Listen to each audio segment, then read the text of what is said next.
सेठ सावड़ सा सेठ, सर्वगुण संपन्न अनंत कोटि कलाओं के स्वामी, अनंत कोटि ब्रह्मांडों के नायक, योगियों में महायोगी, ध्यानियों में महाध्यानी, सिद्धों में परम सिद्ध, ज्ञानियों में तत्व ज्ञानी, ब्रह्म ज्ञानी, महाज्ञानी, परम ज्ञानी, सर्वश्रेष्ठ ज्ञानी, विज्ञानी, युवा कबीर, समर्थ कबीर, असमवात, अमित ओजा, सच्चे रहनुमा, करीम अल्लाह, शुभान अल्लाह, दुनिया के अंतिम पैगंबर, 8 सितंबर 1951 से गांव धनाना, जिला सोनीपत, हरियाणा, भारतवर्ष की पावन भूमि पे प्रकट रियल कल की भगवान श्री नारायण साकार हरि, श्री बाबा साहिब, नूर अनंत परमात्मा, सच्चे दरवेश, सच्चे बाखबर, संत श्रोमणी सतगुरु रामपाल जी परमेश्वर जी के चरण कमल में साध संगति से जुड़े हुए देश विदेश से आप और हम सभी सत्सेवक भाई बहनों का अनंत कोटि दंडवत प्रणाम।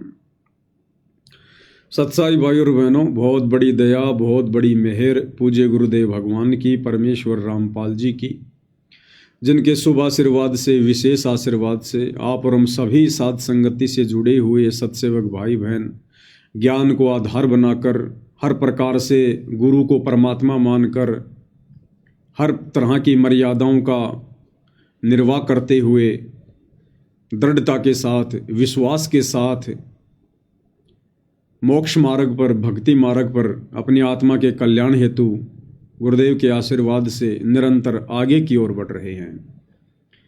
भाई और बहनों, इस कलयुग की बिचली पीढ़ी में ये जो भी कुछ हो रहा है, परमेश्वर ने अपनी विशेष आत्माओं को साथ संगति से जोड़कर जो एक गति निर्बाध रूप से प्रदान की है मोक्ष वाली, ये भाई और बहनों अति दुर्लभ है, अति दुर्लभ। सकल पदार्थ है जग माही, भाग बिना नर पावे नाही। गुरु को परमात्मा के रूप में जानकर, पहचान कर, हृदय से स्वीकार करके भाई और बहनों चंद ही आत्माएं होंगी जो इस भक्ति मार्ग पर आगे कदम बढ़ाएंगे। अन्यथा ये पूरा संसार, लगभग 8.5 अरब की जनसंख्या, ये सब गुरु को केवल एक व्यक्ति मान रहे हैं, एक इंसान मान रहे हैं।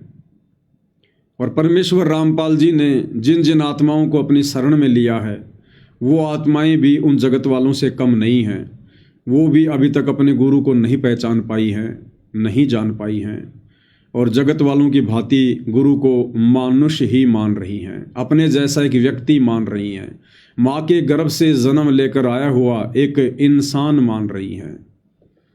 और भाई और बहनों, जब तक हमारी ये गलतफहमी दूर नहीं होगी, तब तक हम लाख जन्म भी मोक्ष प्राप्त नहीं कर सकते।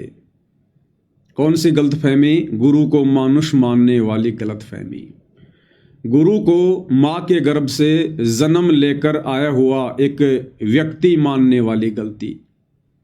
इसी गलती के कारण हम युगों युगों से यहाँ पर भटक रहे हैं, दुख उठा रहे हैं। और इसी महाभूल को समझाने के लिए, उसमें सुधार करवाने के लिए स्वयं कबीर परमात्मा सतलोक से चलकर सतगुरु का चोला धारण करके, तत्वदर्शी संत का रोल अदा करके, और फिर तत्व ज्ञान के माध्यम से हमें समझाते हैं कि नालायकों, तुमने करोड़ों कलयुग की बिचली पीढ़ियां इसी प्रकार गुरु को मानुष मानकर बर्बाद कर दी हैं। तुम भी दुखी हो रहे हो और साथ में अपने परमेश्वर को भी दुखी कर रहे हो। तो भाई और बहनों, अब की बार गुरुदेव भगवान ने जो रजा बख्शी है, हालांकि परमेश्वर कोई पक्षपात नहीं करते हैं, परमात्मा तो पूरे विश्व पर ही रजा बख्शते हैं जब वे संत रूप में धरती पर प्रकट होते हैं।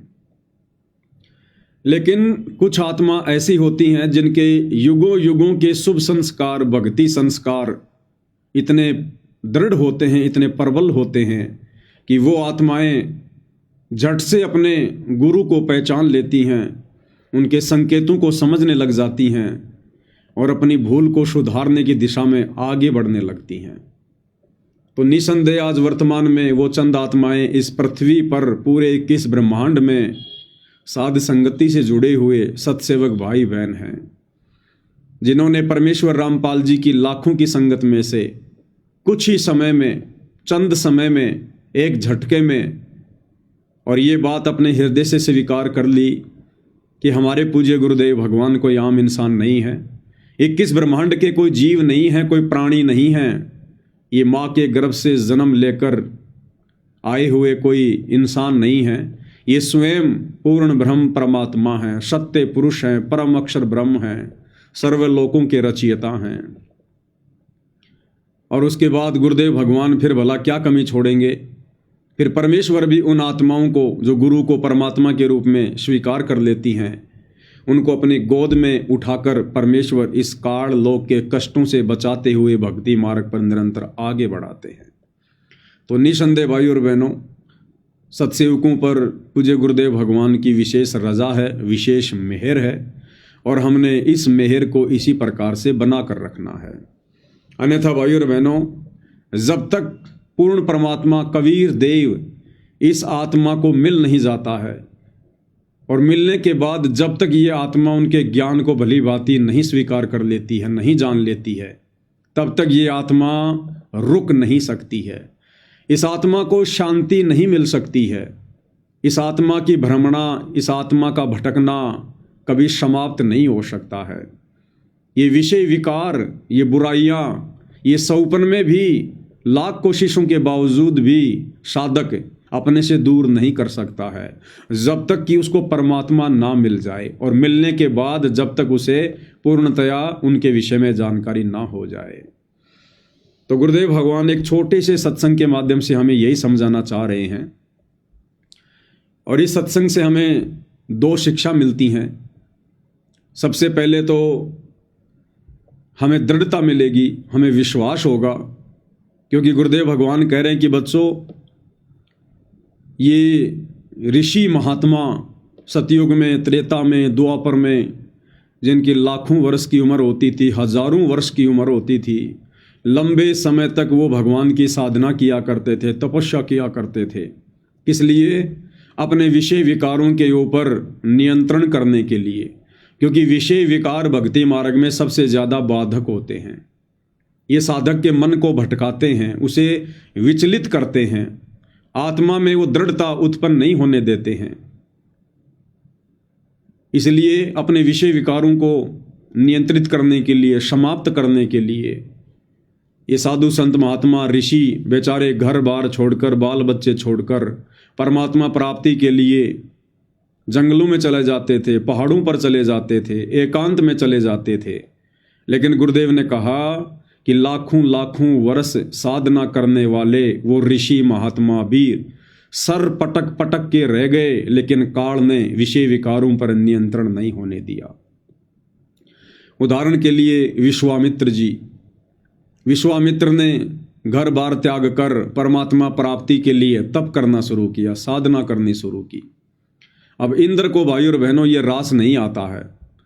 इंद्र ने अपने हलकारे छोड़ रखे होते हैं, अपने दूत यहाँ पर छोड़ रखे होते हैं।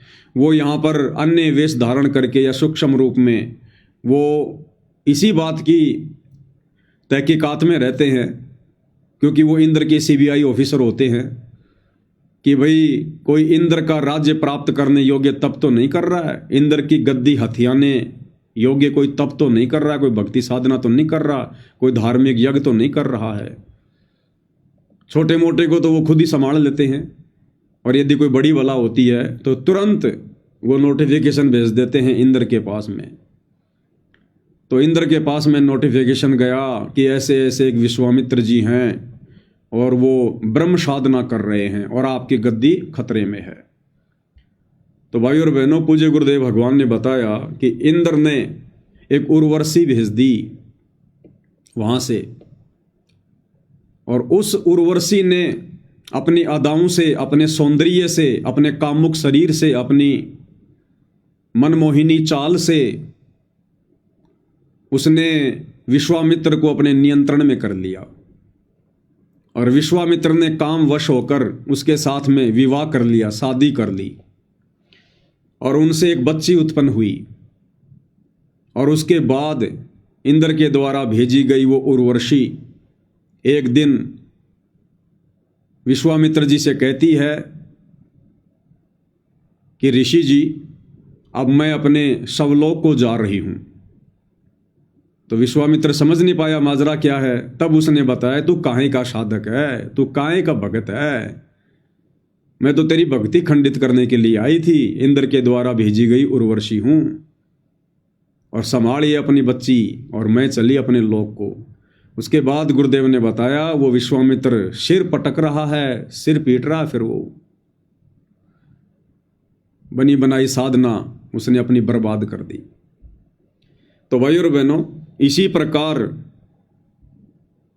ना जाने सतयुग से लेकर द्वापर तक कितने बड़े बड़े ऋषि महात्मा साधु संत हुए हैं, और अपनी भक्ति को सफल करने के लिए उन्होंने विषय विकारों पर कंट्रोल करने के लिए कठोर तप किए, साधना की, परंतु वो भी विषय विकारों पर नियंत्रण प्राप्त नहीं कर पाए। जबकि वो तो बड़े संयम में रहा करते थे, पर नारी को माँ बहन की दृष्टि से देखा करते थे। उस समय का खाना पीना भी इतना बिगड़ा हुआ नहीं था, उनके आचार विचार भी आप और हमसे लाखों गुना अच्छे थे। उस समय का वातावरण भी बहुत अच्छा था, उसके बावजूद भी वो इन विकारों पर कंट्रोल नहीं कर पाए, क्योंकि वो जिस भगवान की भक्ति करते थे, वो जिस भगवान की पूजा करते थे, भक्ति करते थे, वो पूर्ण परमात्मा नहीं है। वो तो खुद जीव को विषय विकारों के षड्यंत्र में बांध के रखता है। कहते हैं ना कि बकरे की मां कब तक खैर मनाएगी, अंत में तो उसको कटना ही कटना है। और दूसरी बात, गुरुदेव भगवान कहते हैं कि बकरा या बकरी यदि किसी कसाई से अपनी जान की मिन्नत मांग रहा है तो वो सबसे बड़ा मूर्ख है। तो इसी प्रकार ये जितने भी साधु संत महात्मा थे, ये तत्व ज्ञान के अभाव में, पूर्ण सतगुरु के अभाव में, शास्त्र अनुकूल सत भक्ति के अभाव में, ये इस ब्रह्म से, इस काल से ही मोक्ष की डिमांड कर रहे थे, विषय विकारों को कंट्रोल करने की प्रार्थना कर रहे थे। तो भाइयों और बहनों, ये काल तो अग्नि है, अग्नि, आग, और जिस व्यक्ति ने आग से बचना है उस व्यक्ति ने से उससे दूर हटना पड़ेगा। लेकिन ये ऋषि संत महात्मा इसी अग्नि को बर्फ समझकर और उसकी ओर बढ़े चले जा रहे थे कि हमें शीतलता मिलेगी, शीतलता मिलेगी। लेकिन उनको बेचारों को क्या पता था कि तुम इस अग्नि की तरफ जा रहे हो, ये तो काल है, ब्रह्म है, इसकी साधना से तो तुम जल के भस्म हो जाओगे, लक 84 में जाओगे। तो भाइयों और बहनों, आप और हमारे ऊपर, वर्तमान कलयुग की बिचली पीढ़ी वाले हम जीवों पर अगर देखा जाए तो ये कलयुग का घोर समय चल रहा है। और इस समय हम जितने भी साधक हैं, जितने भी भगत हैं, उन सतयुग, त्रेता और द्वापर युग वाले ऋषि संत महात्माओं की तुलना में अगर आचार विचार से हम तुलना करें, व्यवहार से हम तुलना करें, तो हम उनके पैर के अंगूठे के बराबर भी नहीं है, अंगूठे के बराबर भी। और उसके बावजूद हमें पूर्ण परमात्मा मिले। लाखों वर्ष साधना करके वो ऋषि संत महात्मा पूर्ण परमात्मा तो छोड़ो, काल की छाया के दर्शन भी नहीं कर पाए। और वर्तमान समय में आप और हमें पूर्ण ब्रह्म परमात्मा, काल के भी पिता कबीर देव सतगुरु रामपाल जी हमें साक्षात दर्शन दे रहे हैं। हमारे सतगुरुदेव भगवान के रूप में धरती पर प्रकट हैं, हमें उपदेश दे रहे हैं, हमें प्यार दे रहे हैं, आशीर्वाद दे रहे हैं, हमारी अनेक गलतियों को माफ कर रहे हैं, हमें सतभक्ति मार्ग दे रहे हैं, मोक्ष प्राप्ति का मार्ग दिखा रहे हैं। तो भाइयों और बहनों, आप और हम कितने खुश नसीब प्राणी हैं। और इसके बावजूद भी यदि हमने इस भक्ति मार्ग पर, इस कलयुग की बिचली पीढ़ी में सफलता प्राप्त नहीं की, तो भाइयों और बहनों, फिर आप और हमसे ज्यादा निर्भागी प्राणी भी संसार में दूसरा कोई नहीं हो सकता। तो गुरुदेव भगवान इस सत्संग के माध्यम से हमें दो शिक्षा दे रहे हैं, और हमें विश्वास होना चाहिए कि वर्तमान कलयुग की पिछली पीढ़ी में इस युवा अवस्था में, जिस युवा अवस्था में ये जीव सबसे ज़्यादा भ्रमित होता है विषय वासनाओं को लेकर, काम क्रोध लोभ अहंकार को लेकर, माता पिता की लाख कोशिशों के बावजूद भी बच्चे सीधे रास्ते पर नहीं चलते हैं। और तो किसी की मानेंगे क्या, और किसी को मतलब भी क्या होता है।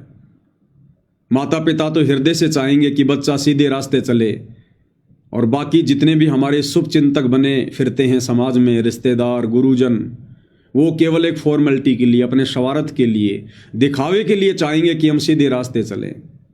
तो माता पिता की लाख कोशिशों के बावजूद भी जीव इन विकारों पर कंट्रोल प्राप्त नहीं कर पा रहा था। और जैसे ही हम सतगुरु रामपाल जी परमेश्वर जी की शरण में आए, उनसे सत उपदेश प्राप्त किया, और चंद ही दिनों में, कुछ ही समय में आज गुरुदेव भगवान ने विषय वासनाओं को लेकर, काम क्रोध मद लोभ अहंकार को लेकर आप और हमारे ऊपर वो रजा बख्श दी जो रजा लाखों वर्ष तक साधना करने के उपरांत सतयुग त्रेता द्वापर के साधु संत ऋषि महात्माओं को भी प्राप्त नहीं हुई।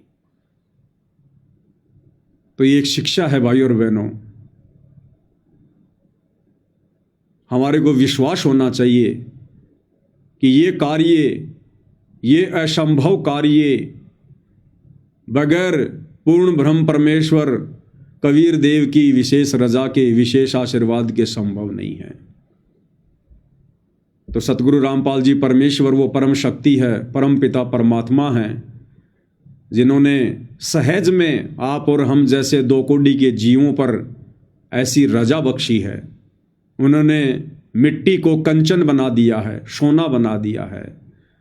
आप और हमारे जैसे विषय विकारी जीवों को भगत बना दिया है, साधक बना दिया है। तो ऐसे परमेश्वर के हम जितने गुण गाएं, जितनी महिमा करें भाई और बहनों, उतना ही कम है, उतना ही कम है। हमारे तो मुंह का थूक सूख जाना चाहिए परमेश्वर के गुण गाते गाते, जो रजा उन्होंने आप और हमारे ऊपर बख्शी है। तो क्या कह रहे हैं गुरुदेव भगवान। एक छोटा सा सत्संग है और दो इसमें शिक्षाएं हैं। पूज्य गुरुदेव भगवान के मुख कमल से सुनते हैं। तो यहाँ सबके ऊपर, प्रत्येक प्राणी पे, चींटी से लेकर हाथी मानव, सबके ऊपर उनका प्रभाव है। तो उससे प्रभावित होकर सभी संतानों उत्पत्ति करते।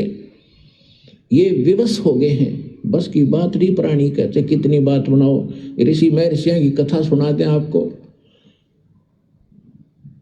ये बड़े बड़े इन्होंने खूब कोशिश की हम इस विकार से बचें, वासना रहित हो जाएं। एक श्रृंगी ऋषि था और वो घर त्याग कर ऋषि परमात्मा पाने के लिए जंगल में चला गया। अब इनको ज्ञान तो था नहीं विचारों को, लेकिन भगवान के लिए आत्मा भटक ही रही है। आप भी भटक रहे हो, कोई कहीं जा रहा था, कोई कहीं जा रहा था। यह आत्मा रुक नहीं सकती जब तक परमात्मा नहीं मिलेगा इसे। क्या कह रहे हैं परमेश्वर, दूसरी शिक्षा, ये आत्मा रुक नहीं सकती जब तक इसको परमात्मा नहीं मिलेगा। तो भाई और बहनों, आज इस विश्व में, पूरी पृथ्वी पर यदि किन्हीं आत्माओं को वो आत्मिक शांति प्राप्त हुई है,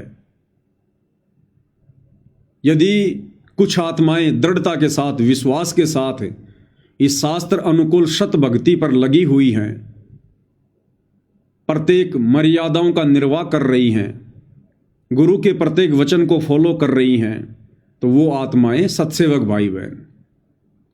तो यदि कोई रुका हुआ है, यदि आत्मा किन्हीं की रुकी है, केवल सत्सेवक भाई बहनों की, क्योंकि हमें पता चल गया कि हमें अब वो परमात्मा मिल गया, वो भगवान हमें मिल गया, जिसकी तड़प में, जिसकी प्राप्ति के लिए हम आत्माएं युगों युगों से भटक रही थी।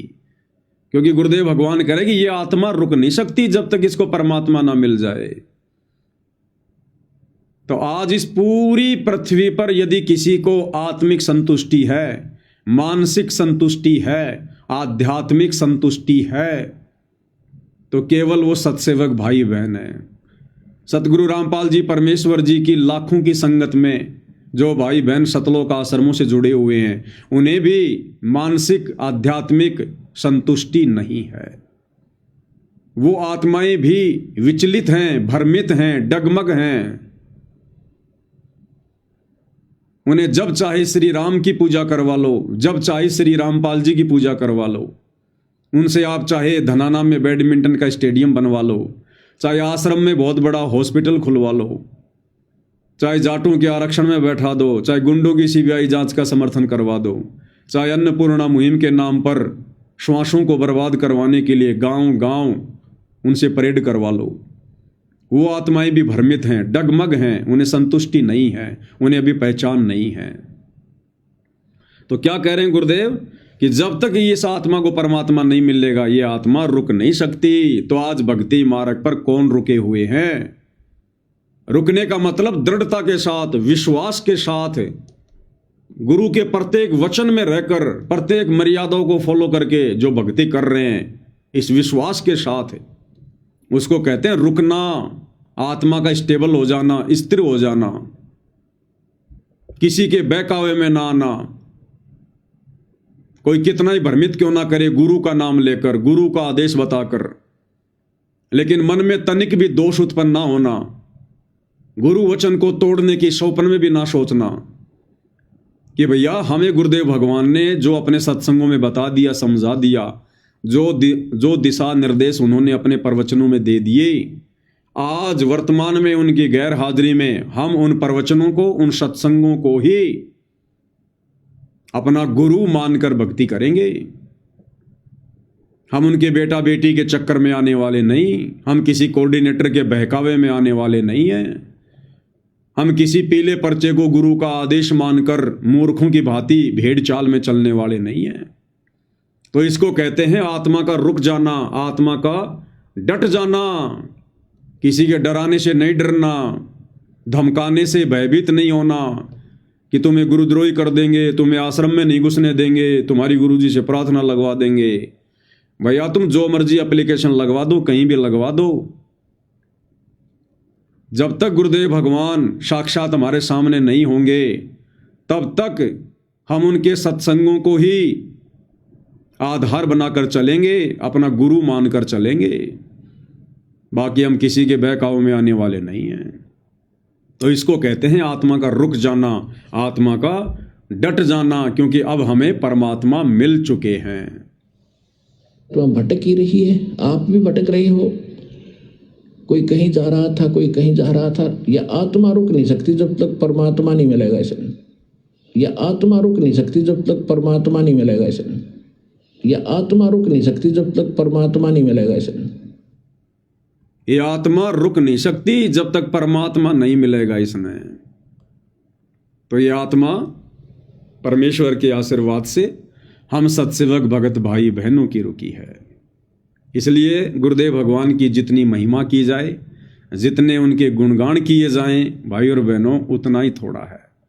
और सतगुरु की महिमा का मौका तो युगों युगों के बाद मिलता है। युगों युगों उपरांत किन्हीं विशेष आत्माओं को, सतलोक के लिए अधिकारी आत्माओं को, ये सबके नसीब में नहीं होता है। पहली बात तो गुरु को परमात्मा के रूप में ज्ञान को आधार बनाकर हृदय से स्वीकार करना, ये सबसे बड़ा महाभारत है, सबसे बड़ा महाभारत है। कहने को तो सभी कहेंगे हमारे गुरुजी भगवान है, हमारे गुरुजी परमात्मा है, हमारे गुरुजी साक्षात कबीर जी आए हुए हैं। लेकिन भाई और बहनों, जब गुरु को परमात्मा मानने का समय आता है, जब वो परीक्षा का समय आता है, उस समय लोग फिर जून के महीने में एक दाढ़ी मूंछ वाले कागज के टुकड़े को, कबीर जी की समझे जाने वाली दाढ़ी मूंछ वाली मुर्दा फोटो को अपना बाप मान लेते हैं, कबीर मान लेते हैं, भगवान मान लेते हैं, और उस कागज के टुकड़े को भोग लगाते हैं। उस कागज के टुकड़े को कबीर भगवान मानकर जून में उसका प्रकट दिवस मनाते हैं। बताओ अब कहाँ गया उनका ज्ञान, जो कहते थे कि हमारे गुरुजी कबीर जी हैं, हमारे गुरुजी परमात्मा हैं, परमेश्वर हैं, बंदी छोड़ सतगुरु रामपाल जी भगवान की जय, जो अपने गुरुजी को भगवान कहते हैं। और जब आता जून का महीना तो एक कागज के टुकड़े नकली कबीर को भगवान मान लेते हैं। तो भाई और बहनों, जुबान से कहना अलग बात है और हृदय से गुरु को परमात्मा स्वीकार करना ये अलग बात है।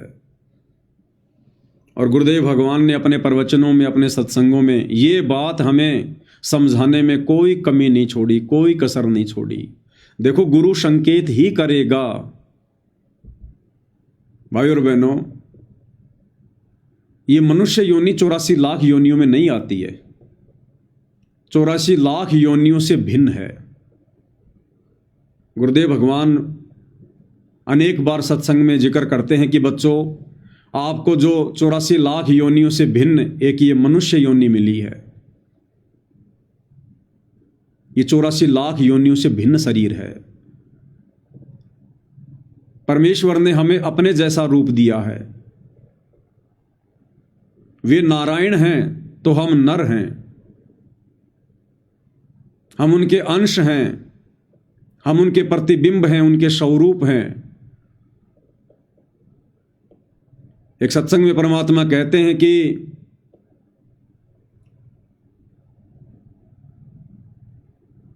मालिक की वाणी है, नर नारायण देह पाय कै तू फेर 84 में जाई, यो शोदा फिर नाही रे संतो, यो शोदा फिर नाही। नर नारायण देह पाय के, देह यानी शरीर, यानी नारायण जैसा नर शरीर प्राप्त करके अगर तूने भक्ति नहीं की तो फिर 84 में जाएगा। इसका मतलब ये जो नर देह है, जो मनुष्य शरीर है, ये 84 लाख योनियों से भिन्न है।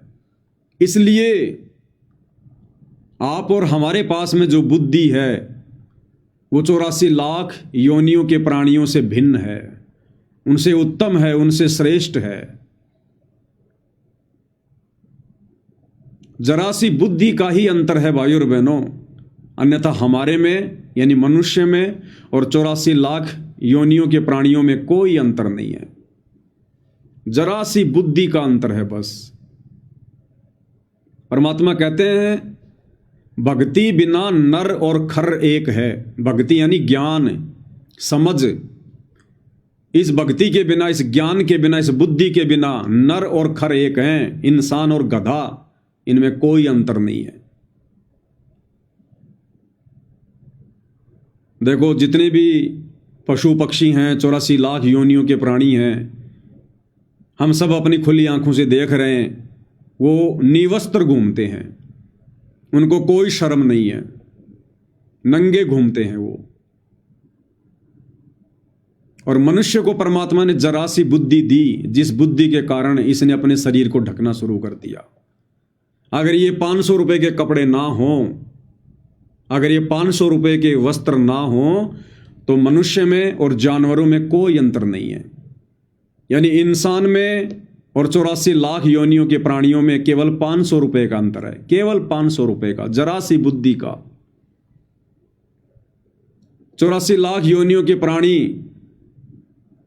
खुले में सहवास करते हैं, शारीरिक संबंध बनाते हैं। मनुष्य ने जरा सी बुद्धि प्राप्त करके एक झोपड़ी डाल ली, एक 4 दीवारी बना ली, एक मकान बना लिया। बस इतना सा अंतर है। वो 1-2 लाख रुपए के मकान का अंतर है जानवर में और इंसान में। 84 लाख योनियों के प्राणी जमीन पर फेंका हुआ टुकड़ा खाते हैं, चारा खाते हैं। और ये मनुष्य शरीरधारी प्राणी ये 100 रुपए की एक थाली में भोजन कर लेता है, 50 रुपए की कटोरी में सब्जी खा लेता है। बस इतना ही अंतर है जानवर में और इंसान में, 50 रुपए का। तो परमेश्वर ने हमें जरा सी बुद्धि उत्तम दी है। और ये बुद्धि क्यों दी है, किस लिए दी है, इसका एक ही कारण है। बाकी क्रिया तो हम इंसान भी वही करते हैं जो जानवर कर रहे हैं। जानवर भी पैदा होते हैं, हम भी पैदा होते हैं। बचपन में वो भी नादान होते हैं, इंसान के बच्चे भी नादान होते हैं। युवा होकर जानवर के बच्चे भी शारीरिक संबंध बनाते हैं। बड़े होकर इंसान के बच्चे की भी शादी होती है, वो भी शारीरिक संबंध बनाता है। बच्चे उत्पन्न जानवरों के भी होते हैं और इंसानों के भी होते हैं। मोह ममता, प्यार प्रेम लगाव अपने बच्चों के प्रति जानवरों में भी होती है, हम इंसानों में भी होती है। ये हाड़ मांस का शरीर जिसमें टट्टी, पेशाब, लार, थूक भरा हुआ है, ये जानवरों में भी है और ये इंसानों में भी है। राग, द्वेष, ईर्ष्या ये जानवरों में भी है, इंसानों में भी है। और अंत में किसी न किसी बहाने वो जानवर भी मरते हैं और किसी न किसी बहाने इंसान भी मरता है। और आजकल तो जानवर अच्छी मौत मरते हैं, इंसान दुर्गति से मर रहा है, दुर्गति से। जानवर हॉस्पिटल में सड़ सड़ के नहीं मरता, जानवर कैंसर से नहीं मरता, एड्स से नहीं मरता, किसी बीमारी से नहीं मरता, बहुत कम। और इंसानों को देखो, इंसानों को देखो, हॉस्पिटल की बिल्डिंगों पर बिल्डिंगें बन रही हैं और हॉस्पिटल वालों ने भी कमाल कर दिया, आजकल धंधा बना लिया, धंधा, बिजनेस। हमारे जो बुजुर्ग थे वो कहा करते थे कि कोर्ट का और हॉस्पिटल का तो भगवान किसी को मुंह भी ना दिखाए। और भाई और बहनों, जब ये होली दीपावली का त्यौहार आता है तो आपको शहरों में क्या देखने को मिलेगा? हॉस्पिटल वाले भी अपनी हॉस्पिटल को चाइनीज लाइटों से दुल्हन की तरह सजाते हैं। अरे वो कोई सजाने की जगह है? अरे हॉस्पिटल कोई सजाने की जगह है क्या? डेकोरेशन करने की जगह है क्या? लेकिन आप दीपावली के दिन देखिएगा, हॉस्पिटल को ऐसे सजाया जाता है चाइनीज लाइटों से, आम व्यक्ति अपने घर को भी नहीं सजाता। इसका मतलब हॉस्पिटल केवल एक व्यवसाय है, एक धंधा है। उन लोगों को किसी के दुख से, दर्द से, तकलीफों से लेना देना नहीं है।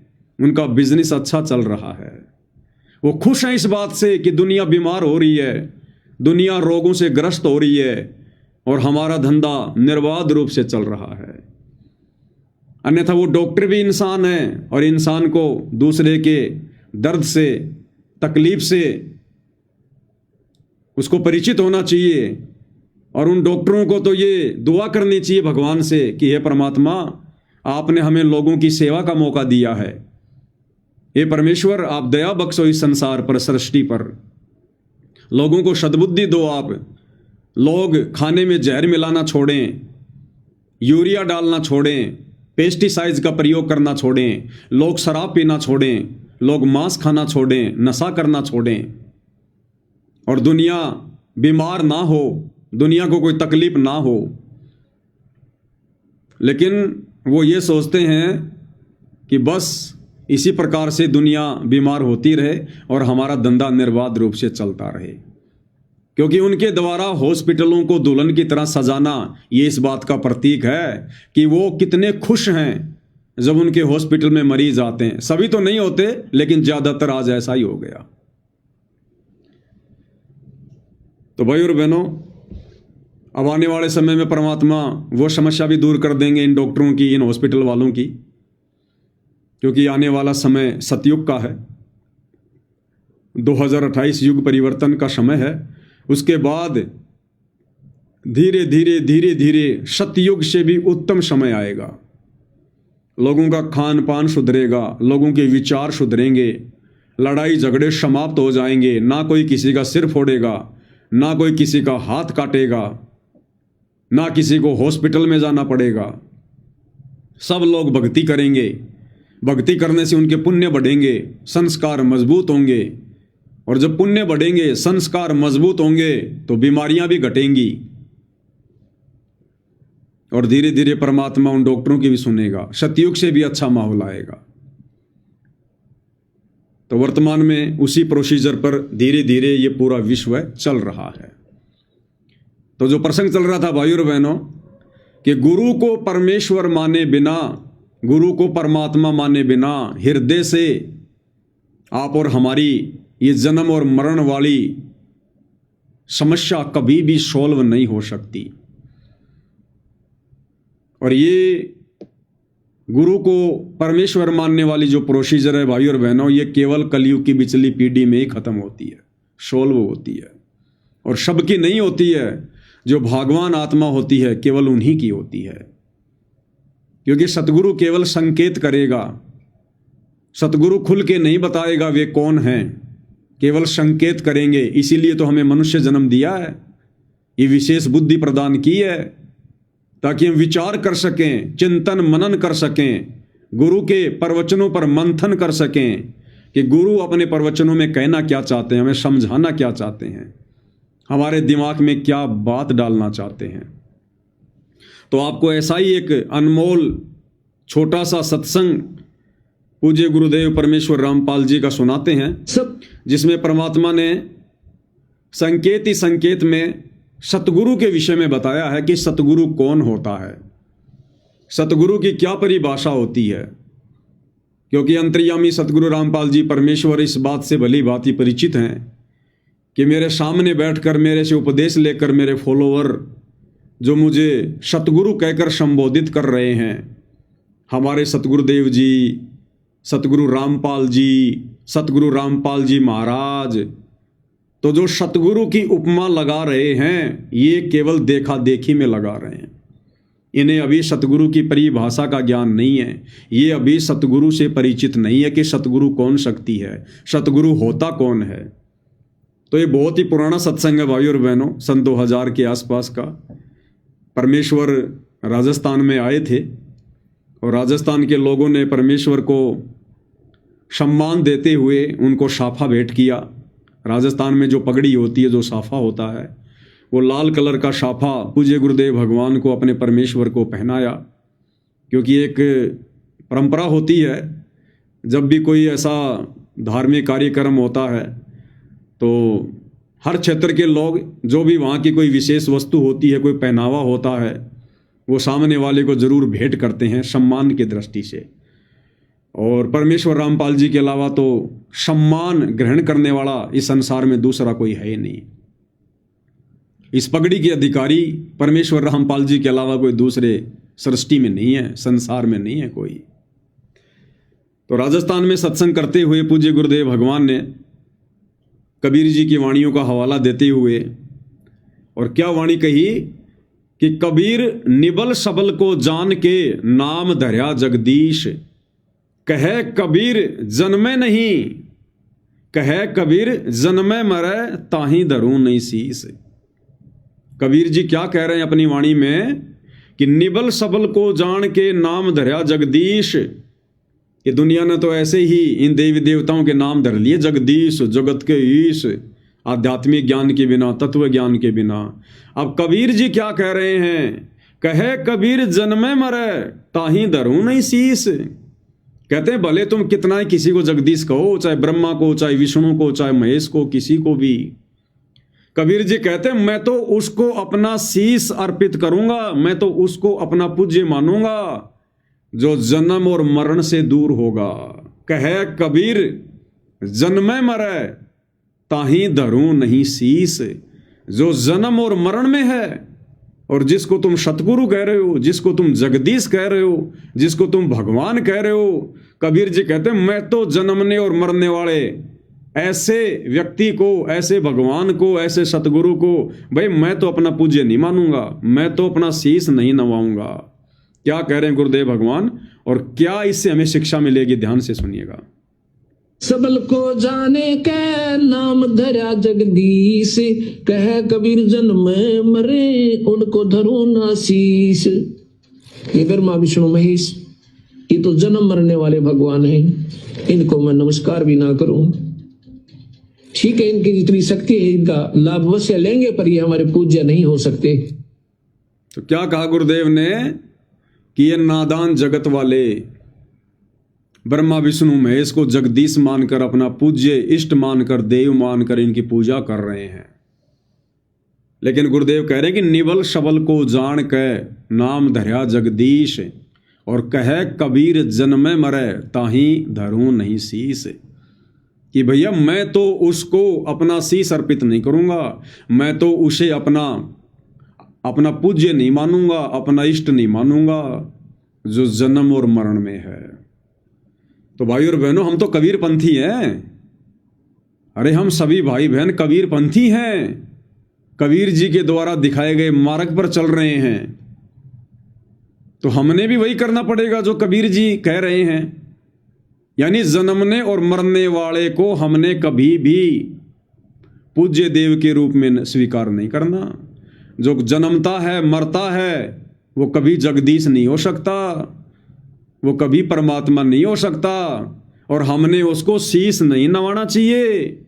शीश नवाने का मतलब है हमने उसको पूज्य दृष्टि से नहीं देखना चाहिए, उसकी भक्ति नहीं करनी चाहिए। वो हमारा मोक्ष वाला जो झंझट है वो समाप्त नहीं कर सकता।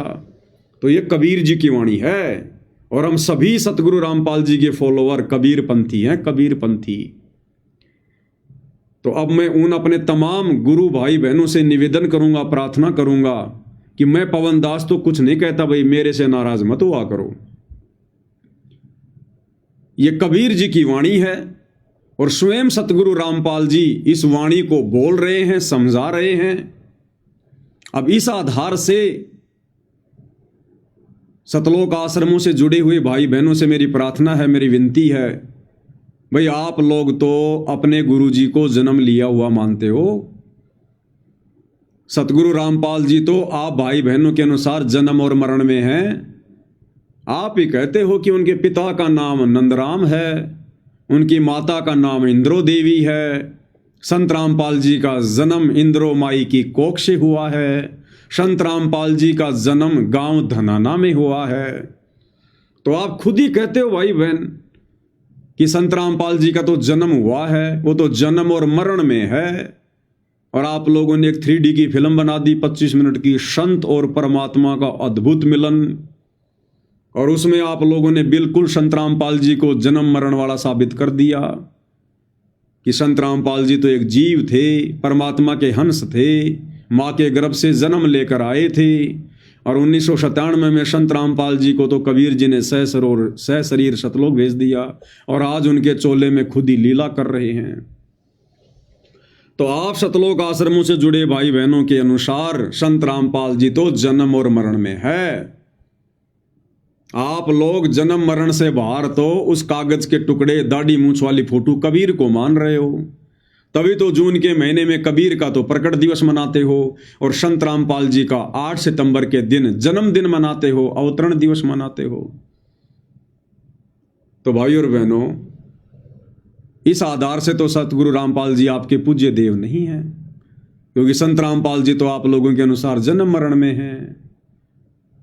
तो संत रामपाल जी को तो शीश नहीं नवाना चाहिए कबीर जी की वाणी के अनुसार।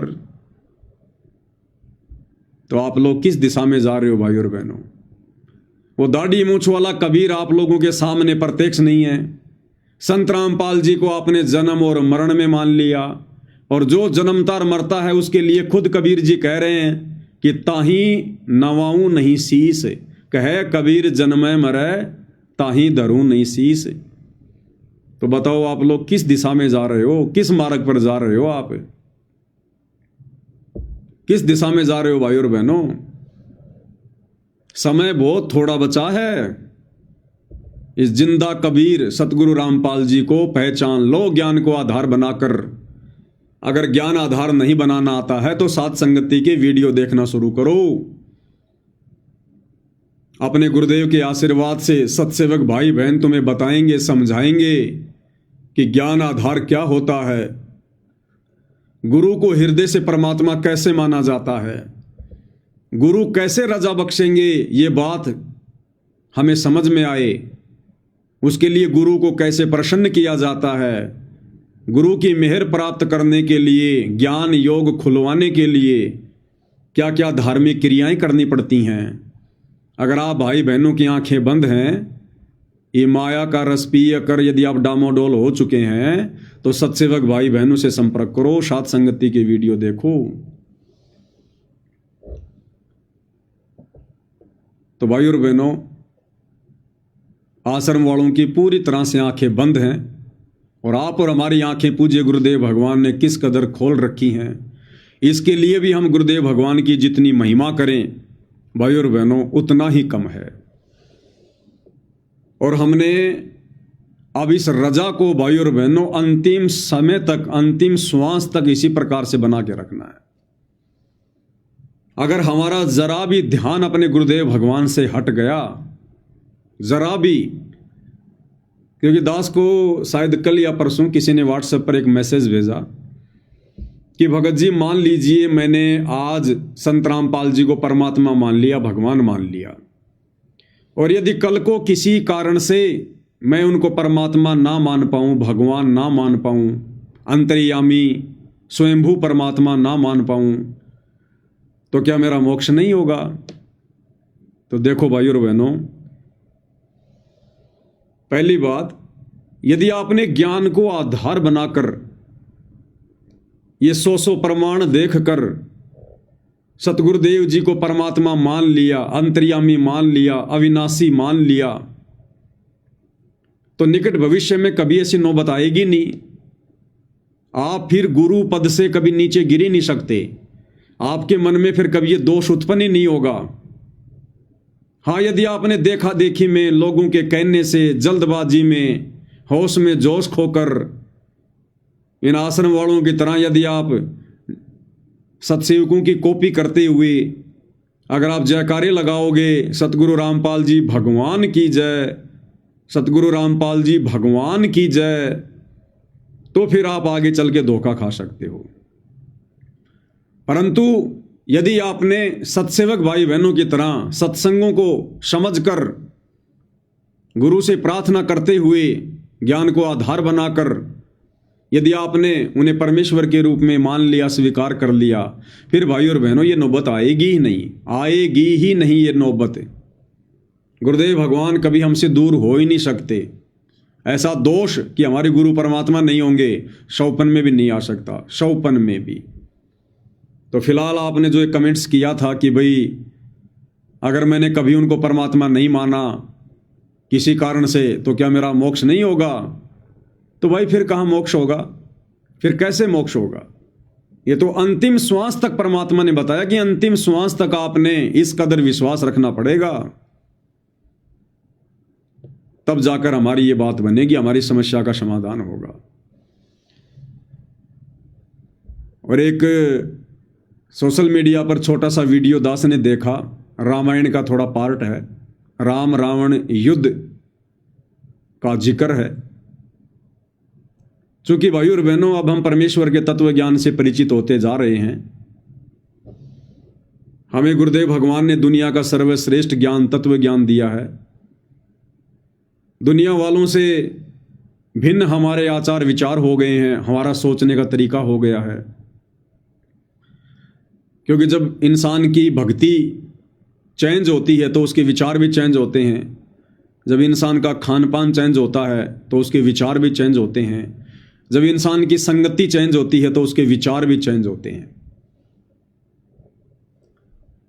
तो ऐसा कोई भी वीडियो हमारे सामने आता है और उस वीडियो में जो सार होता है, जो मूल होता है, मूल सार निष्कर्ष, वो हम सत्सेवक भाई बहन तुरंत कैच कर लेते हैं, तुरंत पकड़ लेते हैं, तुरंत झटके से। इसमें क्या शिक्षा है? क्योंकि अब हमें निष्कर्ष निकालना आ चुका है गुरुदेव के आशीर्वाद से। तो एक छोटा सा वीडियो दास ने देखा जिसमें राम रावण युद्ध चल रहा है। ये लंकापति रावण है आपके सामने। अब कई बार क्या होता है भाई और बहनों, कुछ इस प्रकार के वीडियो जब हम लाइव में चला देते हैं तो लाइव वीडियो बंद भी हो जाता है, कोई कॉपीराइट वगैरह लग जाती है, वो वीडियो डिलीट हो जाता है। तो ऐसे कोई नौबत आ जाए तो कोई दिक्कत नहीं है, ये रिकॉर्ड हो जाएगा और जब दोबारा से इसका वीडियो डालेंगे वो आपको सुनने को मिल जाएगा।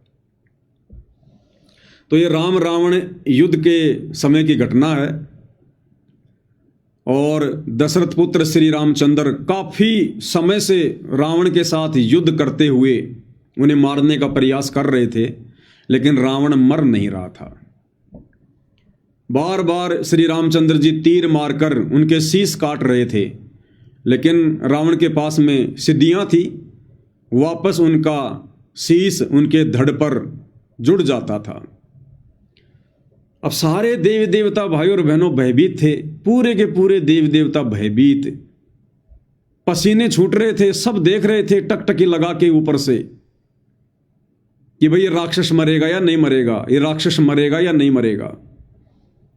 अब बहुत सारे भाई बहनों को शंका हो जाएगी यहां पर कि हमने तो सुना है कि 33 करोड़ देवी देवता रावण ने जेल में डाल रखे थे और उन 33 करोड़ देवी देवताओं को छुटवाने के लिए ही रामचंद्र जी रावण के साथ युद्ध कर रहे थे। तो फिर ऊपर से कौन से 33 करोड़ देवी देवता देख रहे थे? ये सब झूठी बातें हैं। नहीं भाई और बहनों, झूठा कुछ भी नहीं है। देखो, रावण ने अपनी सिद्धि शक्ति से और देवताओं के राजा इंद्र को हराकर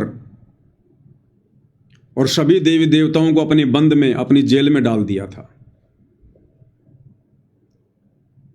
अब ऊपर क्या है भाई और बहनों? ये पद हैं, ये पोस्ट हैं, ये 33 करोड़ देव पद हैं ये।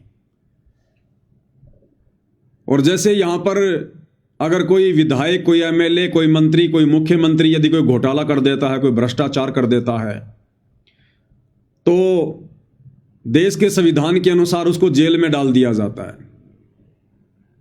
अब वो मुख्यमंत्री तो जेल में चला गया। अब पीछे से कोई कहे भैया फिर उस केंद्र को कौन चला रहा है, उस राज्य को कौन चला रहा है? वो मुख्यमंत्री तो जेल में डाल दिया गया। फिर तुम कह रहे हो कि वहां का मुख्यमंत्री, फिर दूसरा मुख्यमंत्री कौन आ गया? तो क्या है, वो मुख्यमंत्री अगर जेल चला गया तो क्या उस राज्य को चलाने के लिए दूसरे मुख्यमंत्री को नियुक्त नहीं किया जाएगा? किया जाएगा।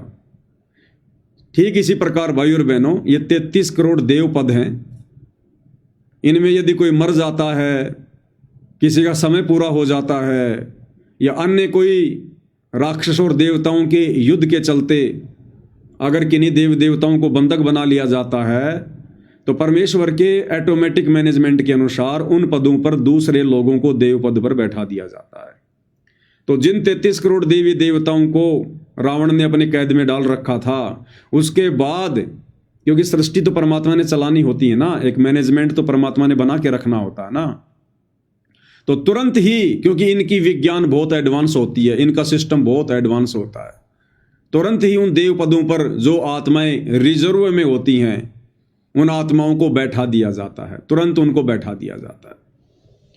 तो ऊपर से ये 33 करोड़ देवी देवता सारे के सारे टकटकी लगाकर देख रहे थे कि हे भगवान, अगर ये रावण नहीं मरा और अगर रामचंद्र जी पर भी इसने विजय प्राप्त कर ली, तो हम जो नए नए देव पद पर बैठे हैं 33 करोड़, हमें भी ये जेल में डालेगा।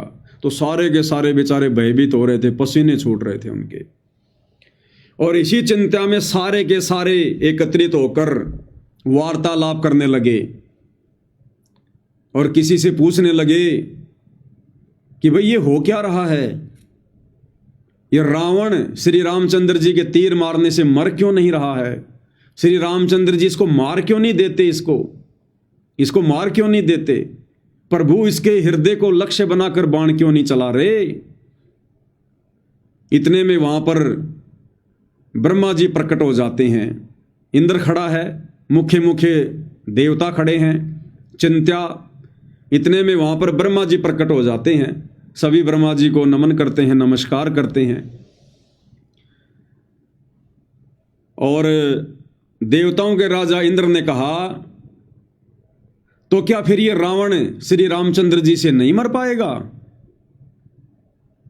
तो ब्रह्मा जी ने कहा कि ऐसी बात नहीं है, रावण अवश्य मरेगा, लेकिन जानबूझकर श्री रामचंद्र जी इसके हृदय को लक्ष्य बनाकर बाण नहीं मार रहे।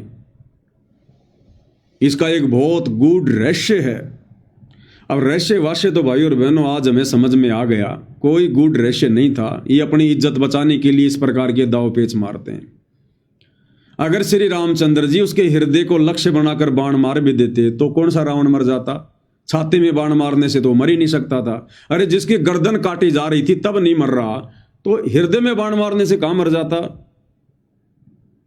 वो तो बाद में रामचंद्र जी को विभीषण ने बताया कि इसकी नाभि में अमृत कुंड है, जब तक उसको बाण मार के नहीं सुखाया जाएगा रावण नहीं मरेगा। और अब हमारे को तत्व ज्ञान में सतगुरु रामपाल जी परमेश्वर जी ने आकर बताया कि विभीषण के द्वारा ये बात बताने के बावजूद कि उसकी नाभि में अमृत कुंड है, जब तक उसको बाण मार के नहीं सुखाओगे रावण नहीं मरेगा। श्री रामचंद्र, दशरथ पुत्र श्री रामचंद्र, विष्णु अवतार श्री रामचंद्र 6 महीने तक निशाना लगाते रहे, लाखों बाण बर्बाद कर दिए, लेकिन रावण की नाभि में निशाना नहीं मार पा रहा था। ये बात अब सतगुरु रामपाल जी परमेश्वर जी ने आकर बताई हमारी आंखें खोली गुरुदेव भगवान ने। एक बार गुरुदेव भगवान के मुख कमल से सुनते हैं, क्योंकि नए नए भगत भाई बहन बहुत जुड़ते हैं। और फिर ये भी कहा परमात्मा ने कि हमने ही रावण को मारा। काफी दिन हो गए थे युद्ध होते ने, रावण श्री रामचंद्र जी पर मरा नहीं था। तब परमेश्वर कहते हमने ही उसे राम को के माध्यम से, यानी अपनी उसका हमने तीर ठोका उसका, और मारता दिखता श्री राम, निशाना हमने साधा था उसका, तब वो रावण मरा था। क्या बताते हैं, हम ही रावण मार लंका पर करी चढ़ाई, हम ही 10 सिर मार देवतन की बंद छुटाई, हम ही राम रहीम करीम पूर्ण करतारा, हम ही बांधे सेतु चढ़े संग पद्म 18। हमने ही उस सेतु यानी पुल को हमने ही बांधा था अपनी शक्ति से। अब भाइयों और बहनों, इसमें हमें एक और शिक्षा मिलती है। क्या शिक्षा है? ये जो रावण था, रावण त्रेता युग में, ये भाइयों और बहनों किसी युग में कबीर परमात्मा सतगुरु रामपाल जी का भगत था। ये कबीर परमेश्वर की शरण में थी। ये आत्मा आप और हमारी तरह भगत था ये परमात्मा का, कबीर भगवान का। लेकिन कबीर परमेश्वर का नियम है, उनका विधान है कि अभिमान का और भगवान का खड़ा एक्सीडेंट है, खड़ा एक्सीडेंट। आधीनी के पास है पूर्ण ब्रह्म दयाल, मान बड़ाई मारियो बेअदबी सिरकाल। तो ये रावण वाली आत्मा कभी किसी युग में कबीर परमेश्वर जी की शरण में थी, जिस प्रकार आप और हम थे। लेकिन हम लोग टिकते नहीं हैं। गुरु में दोष देखना हमारी पुरानी आदत है, मर्यादा तोड़कर भगत बनने का दिखावा करना हमारी घटिया आदत है। तो ऐसे ही ये रावण वाली आत्मा चूक गई किसी जन्म में, कलयुग की पिछली पीढ़ी में आकर। क्योंकि रावण जैसी पोस्ट प्राप्त करना, इतना वैभव धन धान्य से परिपूर्ण होना, यह कलयुग की पिछली पीढ़ी वाली भक्ति से ही संभव है। इस भक्ति धन के प्रतिफल में ही ब्रह्मा विष्णु महेश बनते हैं, 33 करोड़ देवपद प्राप्त होते हैं, बड़े बड़े राजा महाराजा बनते हैं। तो जिस प्रकार आज आप और हमें मौका मिला है, चांस मिला है कलयुग की पिछली पीढ़ी में भक्ति धन जमा करने का, ऐसे इस रावण वाली आत्मा को भी कभी किसी जन्म में कबीर परमात्मा सतगुरु रामपाल जी की शरण में आने का मौका मिला था। लेकिन ये चूक गया सतनाम लेकर या सारनाम लेकर। तो भक्ति धन इसका ढेरों जमा हो गया और मोक्ष हो नहीं पाया। ये आत्मा काल के हत्थे चढ़ गई। और देखो फिर आगे चलकर परमात्मा ने उसका वध करना पड़ा। स्वयं कबीर भगवान ने आकर फिर अपने भगत का, जो किसी जन्म में भगत था, उसका वध करना पड़ा। कुत्ते वाली मौत उसको देनी पड़ी परमात्मा ने। हम लोग ऐसे अपनी दुर्गति करवाते हैं इस भक्ति मार्ग से हटकर, गुरु में दोष देखकर, गुरु को परमात्मा ना मानकर। विशेष संदेश में गुरुदेव भगवान ने स्वयं जिक्र किया है, दास गुरुदेव की मुख कमल से आपको सुना देता है। जो भी जैसी साधना मालिक के नाम पर बैठ कर कहीं कर रहा है, उसके पिछले संस्कार से, उस भक्ति से जो उसको मिलना है, उसके साथ साथ परमात्मा उसको सहारा देते हैं। जैसे रावण ने सिर काट दिया शिव जी के निमित्त, तो भगवान के नाम काटा उसने, और भगवान की खोज में निकला था। साधना गुरु गलत मिलने से उसको मार्ग गलत मिल गया। पिछले जन्म के संस्कारी ही इतने सैक्रिफाइस कर सकते, इतनी कुर्बानी कर सकते, वैसे नहीं हुआ करते। तो पिछले जन्मों में वो भगवान का भगत रहा है, फिर इतना बिगड़ गया कि राक्षस बन गया। क्या कह रहे हैं गुरुदेव कि पिछले किसी जन्म में ये भगवान का भगत रहा है और फिर आगे चलकर इतना बिगड़ गया कि ये राक्षस बन गया। एक बार फिर से सुन लो। इतनी कुर्बानी कर सकते, वैसे नहीं हुआ करते। तो पिछले जन्मों में वो भगवान का भगत रहा है, फिर इतना बिगड़ गया कि राक्षस बन गया। तो उस मालिक ने उसको 10 शीश वापस दिए, लेकिन बकवाद करी तो अंत बुरा हुआ। उसके कर्म में जो सिद्धि की उनसे धन दे दिया, वो धन भी यही छोड़ गया। गिर सर्व सोने की लंका होती, रावण से रंदी, एक पलक में राज विराजी जम के पड़े। एक गहरी शिक्षा है भाई और बहनों, गहरी शिक्षा। गुरुदेव कह रहे हैं किसी जन्म में, पहले के जन्मों में वो भगवान का भगत था, लेकिन मर्यादाओं में नहीं रहा, नहीं टिक पाया, और अब राक्षस बन के जन्मा, फिर राक्षस बन के, और भगवान ने आकर उसका वध करना पड़ा। इतनी भक्ति कमाई थी उसके पास में, इतनी रिद्धि सिद्धियां थी उसके पास में, ऐसी कठोर तपस्या करी उसने शंकर भगवान को अपना इष्ट मानकर, 10 बार अपना शीश काट कर चढ़ा दिया अपने इष्ट के चरणों में। गुरुदेव भगवान कहते हैं कि वर्तमान में हम आत्माएं भी इतना सैक्रिफाई नहीं कर सकती, इतना बलिदान नहीं कर सकते जितना रावण ने किया। लेकिन देख लो फिर भी क्या दुर्गति हुई है। तो अगर इस कलयुग की पिछली पीढ़ी में आप और हमारा पैर फिसल जाता है, किसी भी कारण से हम रह जाते हैं, गुरु को मानुष मानने के चलते, मर्यादा तोड़ने के चलते, या अन्य किसी व्यभिचार के चलते, तो भाई और बहनों, आज हमारी भक्ति कमाई सतगुरु महिमा करके, सत भक्ति मंत्रों का जाप करके, 5 यज्ञ करके, इन मर्यादाओं को निभाकर, धर्म कर्म करके आज हमारी भक्ति कमाई किस कदर जमा हो रही है हमें आइडिया भी नहीं है। ये सूक्ष्म कमाई है, सूक्ष्म, हमें दिखाई नहीं दे रही, लेकिन ढेर लग रहा, ढेर। और फिर परमात्मा ने भक्ति हमें देनी पड़ेगी, ये कमाई हमें देनी पड़ेगी। साई भकना राक्षसी जब मांगो तब दे। फिर हम भी ना जाने कैसी कैसी पोस्ट प्राप्त करेंगे, बड़े बड़े राजा महाराजा बनेंगे, चक्रवर्ती राजा बनेंगे, ब्रह्मा विष्णु महेश बनेंगे, और रावण जैसे बनकर, कंस जैसे बनकर, हिरण्यकश्यप जैसे बनकर फिर हम भगवान के सिर में दर्द भी करेंगे, और फिर हम कुत्ते वाली मौत भी मरेंगे भगवान के हाथों।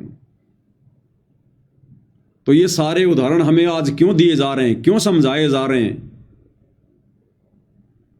क्योंकि ऐसी अनेकों बार हमारी दुर्गति हो चुकी है, अनेकों बार आप और हम भी रावण की पदवी प्राप्त कर चुके हैं, कंस की पदवी प्राप्त कर चुके हैं। गुरुदेव ने बताया, जब बंगाल की खाड़ी में मार्कंडे ऋषि ध्यान से चींटियों के बिल की तरफ देख रहे थे, इतने में वहां पर देवराज इंद्र आ गया और बोला, हे ऋषि जी, आप इतने गौर से क्या देख रहे हैं? तो मार्कंडे ऋषि ने कहा कि इंद्र, ये जितनी भी चींटियां हैं ना, असंख्यों लाखों की संख्या में, मैं देख रहा हूं कि इनमें कौन कौन चींटियां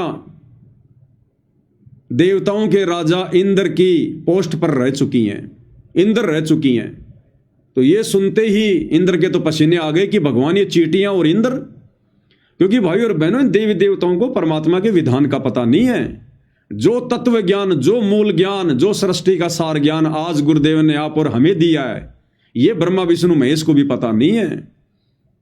इनकी हालत वर्तमान में ऐसी है जैसी गुरुदेव से उपदेश लेने से पहले आप और हमारी थी। हम भक्ति मार्ग का ABCD भी नहीं जानते थे, जो जैसा बोल देता था वैसा ही मान लेते थे। तो इंद्र के पसीने आ गए कि भगवान, ये चींटी और इंद्र की पदवी। बोला, आपने क्या देखा फिर? तो मार्कंडे ने कहा कि इन लाखों चींटियों में से केवल एक चींटी ऐसी है जो केवल एक ही बार इंद्र की पोस्ट पर रही है, और ये बाकी चींटियां तो गिनती नहीं है, इतनी बार इंद्र बन चुकी हैं और फिर 84 लाख योनियों में अपना कर्म भोग रही हैं।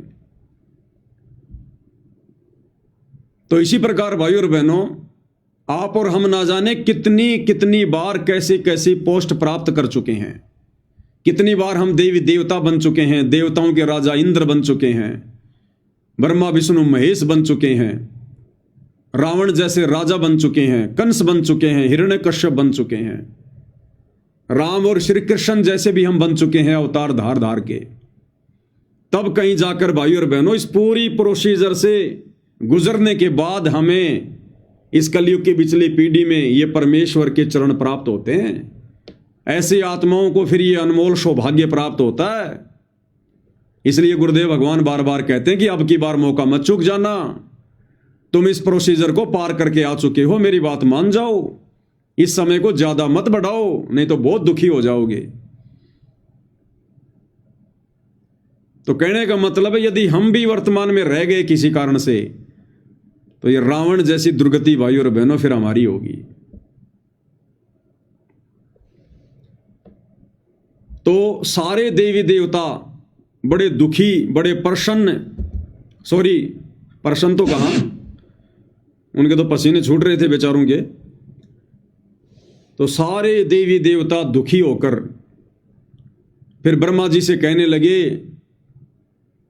तो क्या रावण कभी नहीं मरेगा, इसका अंत नहीं होगा? प्रभु श्री रामचंद्र जी रावण के सीने को लक्ष्य बनाकर तीर क्यों नहीं मार रहे?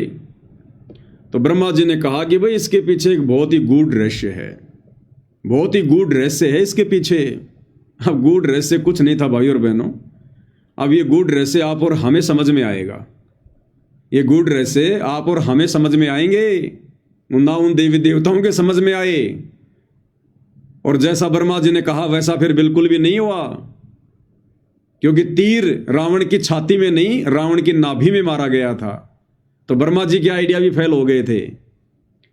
तो हम थोड़ा इसको सुन लेते हैं, छोटा सा वीडियो है ये, परंतु एक गजब की शिक्षा है आप और हम भगत भाई बहनों को भक्ति मार्ग पर दृढ़ करने के लिए। इंद्र कह रहा है डरता हुआ कि रघुवीर के बाण निष्फल हो रहे हैं। तो ये ऋषि जी कह रहे हैं कि नहीं नहीं देवेंद्र, प्रभु के बाण निष्फल नहीं हो रहे। ये तो रावण, इस प्रकार रावण का संहार कैसे होगा? प्रभु श्री रामचंद्र जी रावण के सीने को लक्ष्य बनाकर, टारगेट बनाकर बाण क्यों नहीं मार रहे? अभी इतने में ब्रह्मा जी आ जाते हैं और कहते हैं भाई बहुत बड़ा गूढ़ रहस्य है, क्यों नहीं मारेंगे बाण? हालांकि कहानी ऐसी नहीं है भाई और बहनों, ये तो मिर्च मसाला लगा के ये टीवी चैनल वाले पेश कर देते हैं इनकी इज्जत बचाने के लिए। तो ब्रह्मा जी क्या कह रहे हैं कि श्री रामचंद्र रावण के सीने को लक्ष्य बनाकर तीर नहीं चलाएंगे। क्यों? क्योंकि रावण के हृदय में सीता बैठी हुई है, कि वो तो विषय वासनाओं का पुजारी था। इसी मकसद से तो सीता को लेकर आया था अपनी रानी बनाने के लिए। तो क्या कह रहे हैं ब्रह्मा जी कि श्री रामचंद्र जी इसलिए तीर नहीं मार रहे क्योंकि वे अंतर्यामी हैं। उनको पता है कि रावण के हृदय में सीता समाई हुई है, सीता बैठी हुई है। रावण सीता पर आसक्त है, और यदि प्रभु ने रावण के सीने में बाण मारा तो रावण के साथ साथ सीता माता भी मर जाएगी। और सीता माता के हृदय में प्रभु श्री रामचंद्र जी समाये हैं, तो सीता मरेगी तो प्रभु रामचंद्र भी मरेंगे। और रामचंद्र जी के अंदर तो सातों खंड, 9 खंड, 7 द्वीप, 14 भुवन, पूरी सृष्टि समाई हुई है। तो श्री रामचंद्र जी मर गए तो पूरी सृष्टि मर जाएगी। अब ब्रह्मा जी को ये नहीं पता, जिस समय वो रामचंद्र सरयू नदी में छलांग मार के उन्होंने सुसाइड किया, उस समय सारी सृष्टि खत्म क्यों नहीं हुई? अरे उस समय सारी सृष्टि क्यों नहीं मरी जब श्री रामचंद्र जी मरे थे सरयू नदी में छलांग मार के? तो ये तो इनकी अपनी अपनी पोप लीला है भाई और बहनों, लेकिन हमें क्या शिक्षा ग्रहण करनी है? पहले इनका संवाद सुन लो, क्या कह रहे हैं ये। तो क्या कहा श्री ब्रह्मा जी ने, जब देवराज इंद्र बहुत ज्यादा दुखी हो गया तो क्या इस प्रकार रावण नहीं मरेगा? तब ब्रह्मा जी ने कहा कि ऐसी बात नहीं है। जानबूझकर श्री रामचंद्र जी रावण के सीने को लक्ष्य बनाकर बाण नहीं मार रहे, उनका वध नहीं कर रहे। क्यों? क्योंकि रावण के हृदय में सीता बैठी है, सीता के हृदय में रामचंद्र जी बैठे हैं, और रामचंद्र जी के उदर में तो पूरी सृष्टि समाई हुई है। इस अवस्था में यदि राम को मार दिया गया तो पूरी सृष्टि समाप्त हो जाएगी, पूरी सृष्टि का विनाश हो जाएगा। तो देवराज बोले फिर कैसे मरेंगे? तब ब्रह्मा जी कह रहे हैं कि बार बार तीर मारकर उनकी गर्दन काटकर श्री रामचंद्र जी रावण को व्याकुल करना चाहते हैं, रावण को विचलित करना चाहते हैं। उसका ध्यान सीता से हटाना चाहते हैं। और यदि एक पल के लिए भी, एक क्षण के लिए भी अगर रावण का ध्यान सीता से हट गया, उसी क्षण अंतर्यामी श्री रामचंद्र रावण को तीर मारकर समाप्त कर देंगे। अब भाई और बहनों, आप और हमने जो शिक्षा लेनी है वो क्या है? भाई और बहनों, हम जिस भक्ति मार्ग पर चल रहे हैं, उस भक्ति मार्ग में परमात्मा कहते हैं कि जब तक हंसा हमरी आना, आना यानी मर्यादा, आन कान, जब तक हंसा हमरी आना और काल लगे ना तेरा बाणा, जब तक मेरा भगत मेरी आन कान में, मेरी मर्यादा में रहेगा, तब तक काल तेरा कोई भी तीर, तेरा कोई भी दाव मेरे भगत के ऊपर नहीं लग सकता, क्योंकि सावधानी हटी और दुर्घटना घटी। अब आप और हमारे लिए क्या शिक्षा है भाई और बहनों? श्री रामचंद्र जी, हम इन लोगों के अनुसार चलते हैं। हालांकि जिस प्रकार से ये ब्रह्मा जी ने बात कही है, ये गलत है, सही नहीं है, क्योंकि गुरुदेव के तत्व ज्ञान से अब हमें समझ में आती हैं सारी बातें। जिस प्रकार से ब्रह्मा जी के अनुसार श्री रामचंद्र जी जानबूझकर रावण को नहीं मार पा रहे थे, सब कुछ पता होने के बावजूद भी रावण को नहीं मार पा रहे थे, उनकी मजबूरी थी। क्या मजबूरी थी? कि रावण के हृदय में सीता समाई हुई थी। इसलिए रामचंद्र जी तीन लोक के स्वामी होने के बावजूद भी, इतने प्रबल शक्ति के धनी होते हुए भी वो रावण का वध नहीं कर पा रहे थे। ठीक इसी प्रकार भाई और बहनों, जब तक हमारे हृदय में, एक भगत के हृदय में उसका सतगुरु समाया रहेगा, उसका परमात्मा समाया रहेगा, और मालिक अपनी वाणी में कहते हैं, गुरु भगता मम आत्म सोई और वाके हृदय रहूं समोई। कबीर भगवान कहते हैं कि जो गुरु का भगत होगा, पक्का भगत होगा जो गुरु का। अब गुरु का पक्का भगत कौन होगा? जो गुरु को भगवान मान के भक्ति करेगा, गुरु के प्रत्येक वचन में रह के भक्ति करेगा, गुरु की प्रत्येक मर्यादा का पालन करेगा, वो होगा गुरु भगत। तो परमात्मा कहते हैं, गुरु भगता मम आत्म सोई, यानी गुरु का भगत मेरी पक्की आत्मा होगी, और ताके हृदय रहूं समोई, और ऐसे गुरु भगत के हृदय में मैं कबीर सदा समाया रहता हूं, बैठा रहता हूं। और भाई कबीर भगवान जिसके हृदय में बैठ जाए, फिर उसका कौन विनाश कर देगा? हालांकि यहां पर गुरु भी परमात्मा ही है, और परमात्मा तो परमात्मा है ही, डबल रोल करते हैं अपना। तो आप और हम भगत भाई बहनों के हृदय में जब तक हमारे गुरुदेव, हमारे कबीर भगवान बैठे रहेंगे, तब तक भाई और बहनों ये काल हमें किसी भी प्रकार से हानि नहीं पहुंचा सकता। इसका कोई भी तीर, इसका कोई भी बाण हमारे ऊपर नहीं चलेगा, ये मजबूर रहेगा, इसका हर षड्यंत्र फैल हो जाएगा। जिस प्रकार रामचंद्र जी रावण को नहीं मार पा रहे थे, क्योंकि सीता रावण के हृदय में समाई हुई थी। तो जब तक हमारे सीने में, हमारे हृदय में, हमारे दिल में हमारे गुरुदेव भगवान की भक्ति वाली ज्योत मर्यादाओं के साथ में जलती रहेगी, ये काल रूपी राक्षस हमें कोई हानि नहीं पहुंचा पाएगा, नहीं मार पाएगा हमारे को।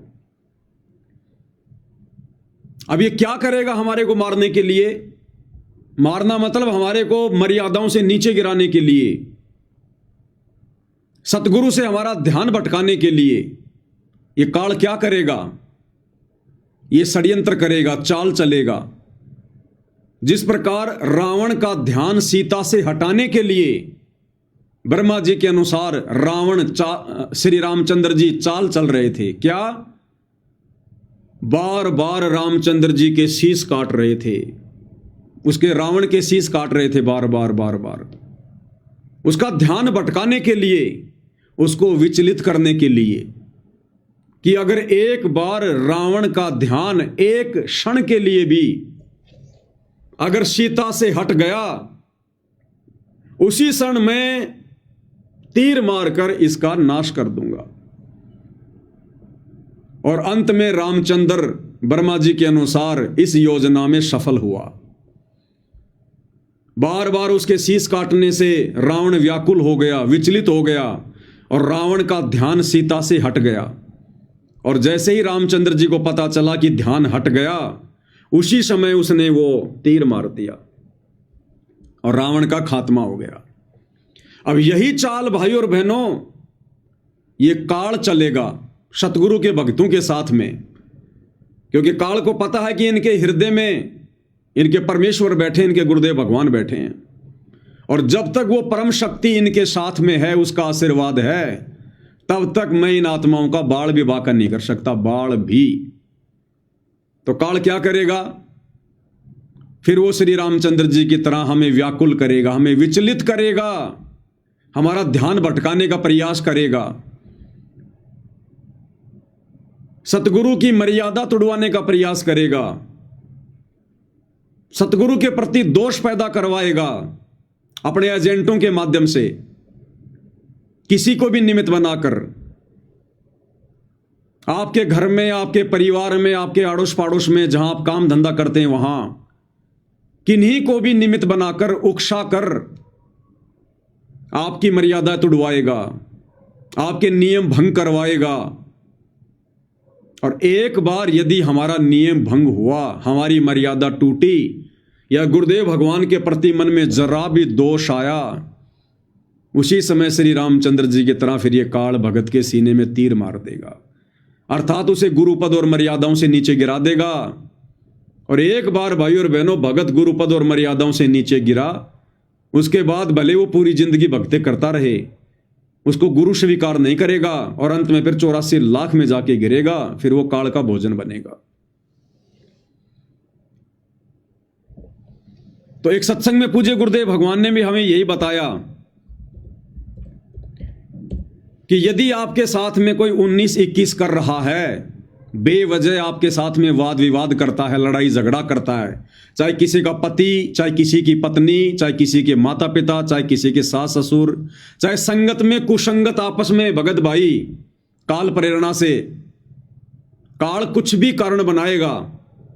तो गुरुदेव भगवान ने बताया यदि आपके साथ कोई 19-21 कर रहा है तो वो काल करवा रहा है। काल किस लिए? भगत को विचलित करने के लिए। जैसे रामचंद्र जी बार बार रावण के शीश काट रहे थे, उसको विचलित करने के लिए, उसका ध्यान हटाने के लिए।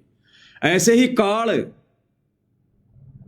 यदि हमारे साथ कोई 19-21 कोई कर रहा है, घर में, परिवार में, रिश्तेदारी में, भगत समाज में, तो भगत ने सतर्क हो जाना चाहिए कि ये काल अपना षड्यंत्र चल रहा है, ये मुझे गुरुपद और मर्यादाओं से नीचे गिराने के लिए, मेरी मर्यादा तोड़वाने के लिए सामने वाले में कुप्रेरणा कर रहा है।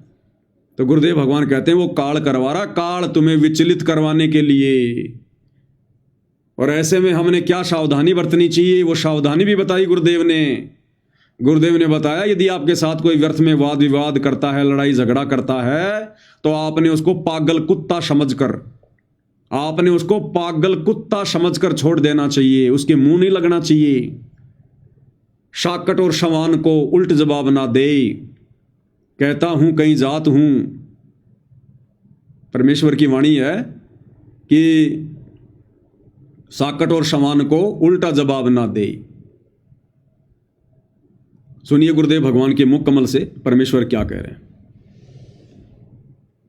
संसार कुछ भी कहे, वो तो जनता बोली, उसको पता नहीं, ज्ञान नहीं, वो तो आपके विषय में कुछ भी बोल सकते हैं। ना उनका दुख माने और ना उनका कहने तक अपने मार्ग से विचलित हो।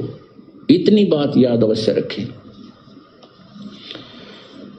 और कोशिश हो कि उनको भी इस मार्ग पर लाने की चेष्टा करो। वो भी आप ही के भाई बहन, सतलोक से आए हुए एक ही पिता की संतान है।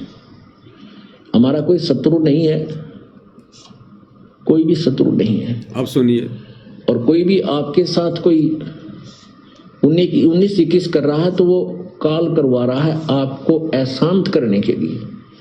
तो ठीक है, अपना बचाव अवश्य करे, किसी तरीके से हो अपना बचाव करे और भक्ति करता रहे। उसको शत्रु वाले दृष्टिकोण से ना देख करके एक पागल कुत्ता समझ ले। अगर पागल कुत्ते से कैसे बचा जाता है वो सारे तरीके अपनाए रखे, बस इतनी सी बात। तो इसी प्रकार भाई और बहनों, ये काल हमारे हृदय में जो गुरुदेव भगवान बैठे हुए हैं, जो उनकी भक्ति समाई हुई है, ये काल हमें उससे डगमग करने का प्रयास करेगा, हमें व्याकुल करने का प्रयास करेगा, हमें विचलित करने का प्रयास करेगा, हमारी मर्यादा तुड़वाने का प्रयास करेगा। भाई गुरुदेव भगवान तो तब तक हमारे साथ हैं जब तक हम मर्यादा में हैं, जब तक हम उनके वचन में रहकर उनकी भक्ति कर रहे हैं, जब तक हमें उनमें परमात्मा दिखाई दे रहे हैं। और जिस दिन हमारे अंदर दोष आ गया उसी दिन परमात्मा ऑटोमेटिक वहां से हट जाएंगे। और परमात्मा हट गया तो फिर कौन बच गया? दूसरा काल बच गया। फिर दो ही शक्ति हैं, तो दयाल और काल। अगर दयाल ने साथ छोड़ दिया फिर कौन पकड़ेगा? काल पकड़ेगा। भाई मैदान में फुटबॉल एक है और खिलाड़ी हैं दो तरफ, तो फुटबॉल तो जिसके पैर के नीचे आएगी वही ठोकर मारेगा। अगर दयाल हृदय से निकल गया तो कौन बैठेगा? फिर काल बैठेगा, फिर काल चलाएगा अपने हिसाब से। तो ये छोटा सा वीडियो हमें बहुत गहरी शिक्षा देता है भाई और बहनों। जब ब्रह्मा जी ने कहा कि रावण के हृदय में सीता बैठी है और सीता के हृदय में रामचंद्र जी बैठे हैं और रामचंद्र जी के उदर में सारी सृष्टि समाई हुई है, ऐसे में यदि तीर मार दिया गया और यदि रावण मर गया तो रावण के साथ सीता मरेगी, सीता के साथ राम मरेगा, राम के साथ में सृष्टि का विनाश होगा। इसलिए जानबूझकर प्रभु तीर नहीं मार रहे और रावण को विचलित करने का प्रयास कर रहे हैं, उसका ध्यान भंग करने का प्रयास कर रहे हैं। तो ठीक इसी प्रकार भाई और बहनों, इस काल बलि को इस बात का डर है, भय है कि ये गुरु भगत हैं और इन गुरु भगतों के हृदय में इनका गुरु बैठा है, इनका सतगुरु। और अगर तूने जरा भी ऊंच नीच की तो ये सतगुरु मरने वाला नहीं है, ये सतगुरु अविनाशी है, अकाल मूर्त है, ना जन्मे ना मरे वो दाता, सो सतगुरु कहलाता। तो काल को इस बात का डर है, भय है कि अगर मैंने इन गुरु भक्तों को जरा भी छेड़ दिया, जरा भी मैंने इनको कोई हानि पहुंचाई, चोट पहुंचाई, तो मेरे को इनका बाप ना घर का छोड़ेगा ना घाट का, मेरी वो हालत कर देगा। तो ये क्या करेगा? ये दूसरा तरीका अपनाएगा, शाम दाम दंड भेद घटिया नीतियां अपनाएगा। ये दूसरों में कुप्रेरणा करके किसी के पति को कुप्रेरणा करेगा, किसी की पत्नी में कुप्रेरणा करेगा, किसी के सास ससुर में, किसी के माता पिता में, किसी की कंपनी के मालिक में, किसी के भाई में, किसी की बहन में या भक्तों में आपस में राग द्वेष फैलाएगा। और ये फिर मर्यादा तोड़वाएगा कि ये भगत व्याकुल होकर, विचलित होकर और ये मर्यादा तोड़ दे। और ये दाव भाई और बहनों, इस लाखों की संगत में सबसे बड़ा इस काल ने मुझ पवन दास के ऊपर चला। हालांकि परीक्षा तो सभी भगत भाई बहनों की होती है, लेकिन सबसे बड़ी जो परीक्षा थी भाई और बहनों, परमेश्वर रामपाल जी की संगत में इस दो कोटि के जीव पवन दास की थी। क्योंकि गुरुदेव भगवान ने दास को खड़ा किया, दास के ऊपर दया बख्शी, परमात्मा ने छोटी सी एक सेवा का एक टुकड़ा डाला, साध संगति के लिए परमात्मा ने खड़ा किया। तो काल पूरी तरह से व्याकुल हो गया, विचलित हो गया और वो कर कुछ नहीं पा रहा था, क्योंकि हृदय में गुरुदेव भगवान बैठे हुए हैं। तो उसने दूसरे तरीके अपनाए,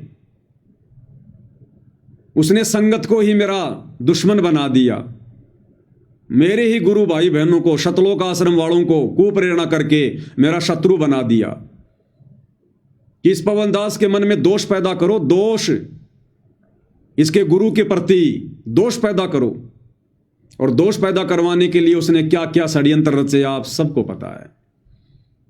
सबसे पहले उसने मुझ पवन दास को गुरु द्रोही डिक्लेयर करवाया, उसी गुरु से, उसी सतगुरु से जिसके ऊपर हम फिदा हैं, कुर्बान हैं,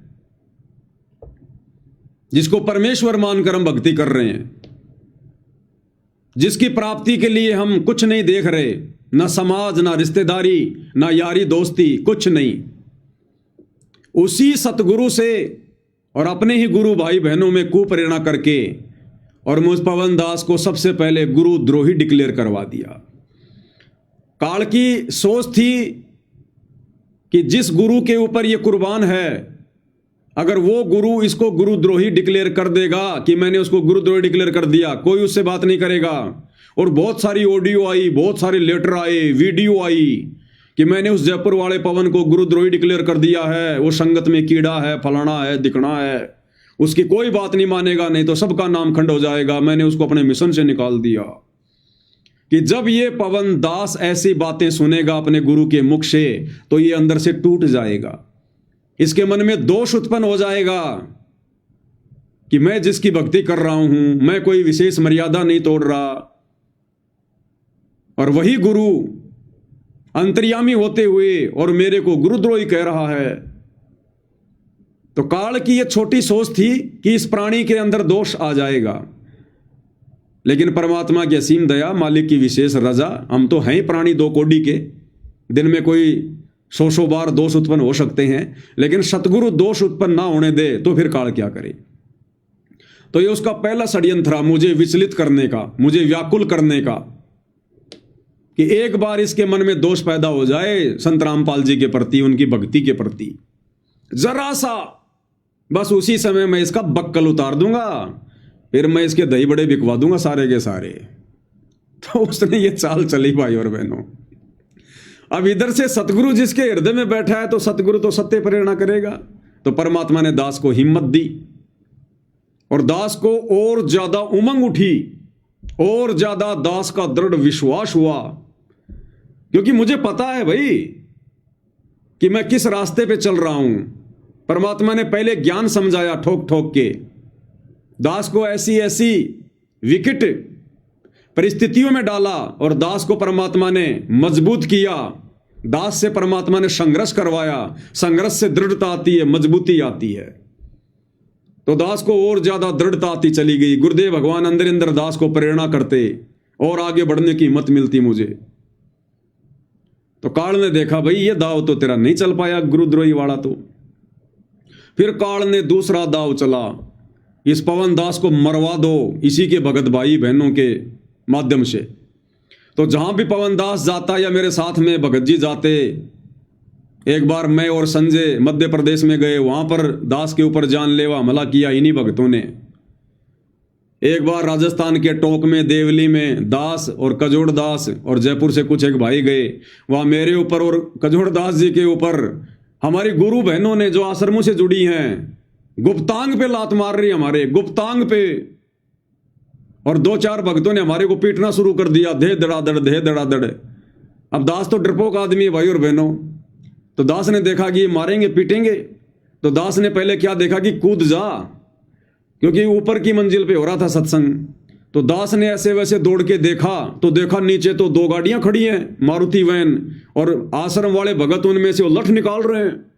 मैं पवन दास आज तेरी खोपड़े के बाल उड़ेंगे, और मेरे को फंस गए आज कजोड़ दास भी साथ साथ तेरे।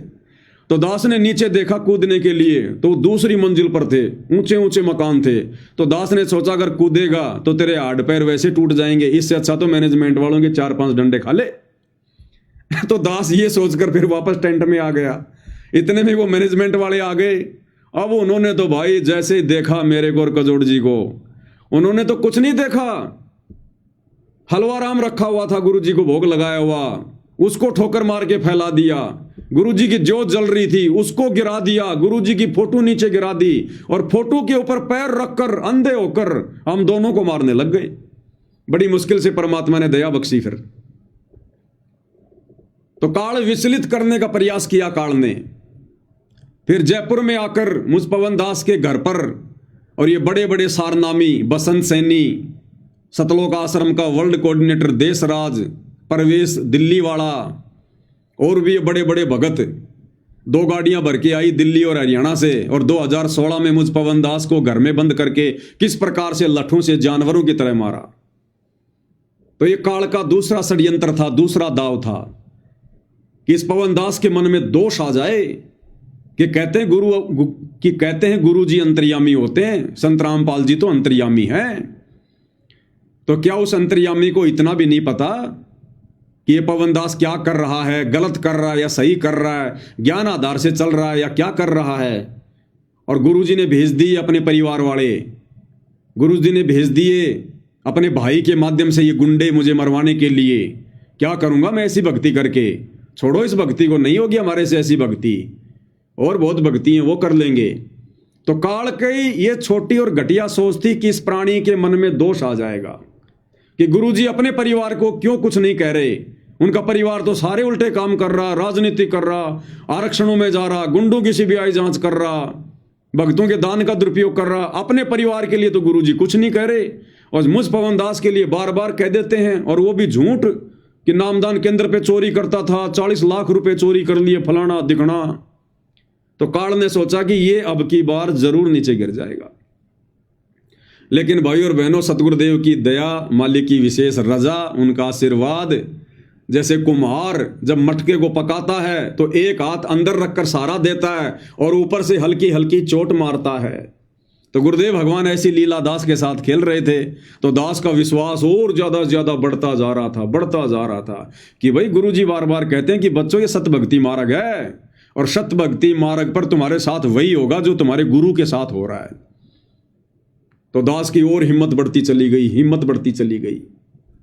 अब काल ने देखा भाई ये तो व्याकुल नहीं हुआ, ये तो विचलित नहीं हुआ, इसके हृदय से तो गुरु नहीं निकला।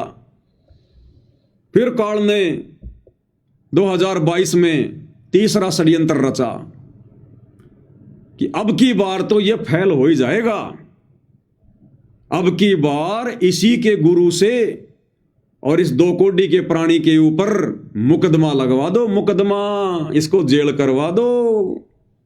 तो काल ने वो चाल चली और सतलोक आश्रम वालों ने सतगुरुदेव भगवान को अपने जैसा मानुष मानकर मुझ पवनदास की झूठी शिकायतें करके उल्टा सीधा बताकर गुरुजी वो नाम दे रहा है, भक्तों से पैसे ऐंठ रहा है, फलाना और दिखना, सच्चाई नहीं बता रहे कि शंका समाधान की पुस्तक छाप दी उसने, भगत समाज को आपके प्रति वो दृढ़ कर रहा है, हमारे कुकर्मों की सच्चाई संगत को बता रहा, ये नहीं बताया, उल्टा सीधा।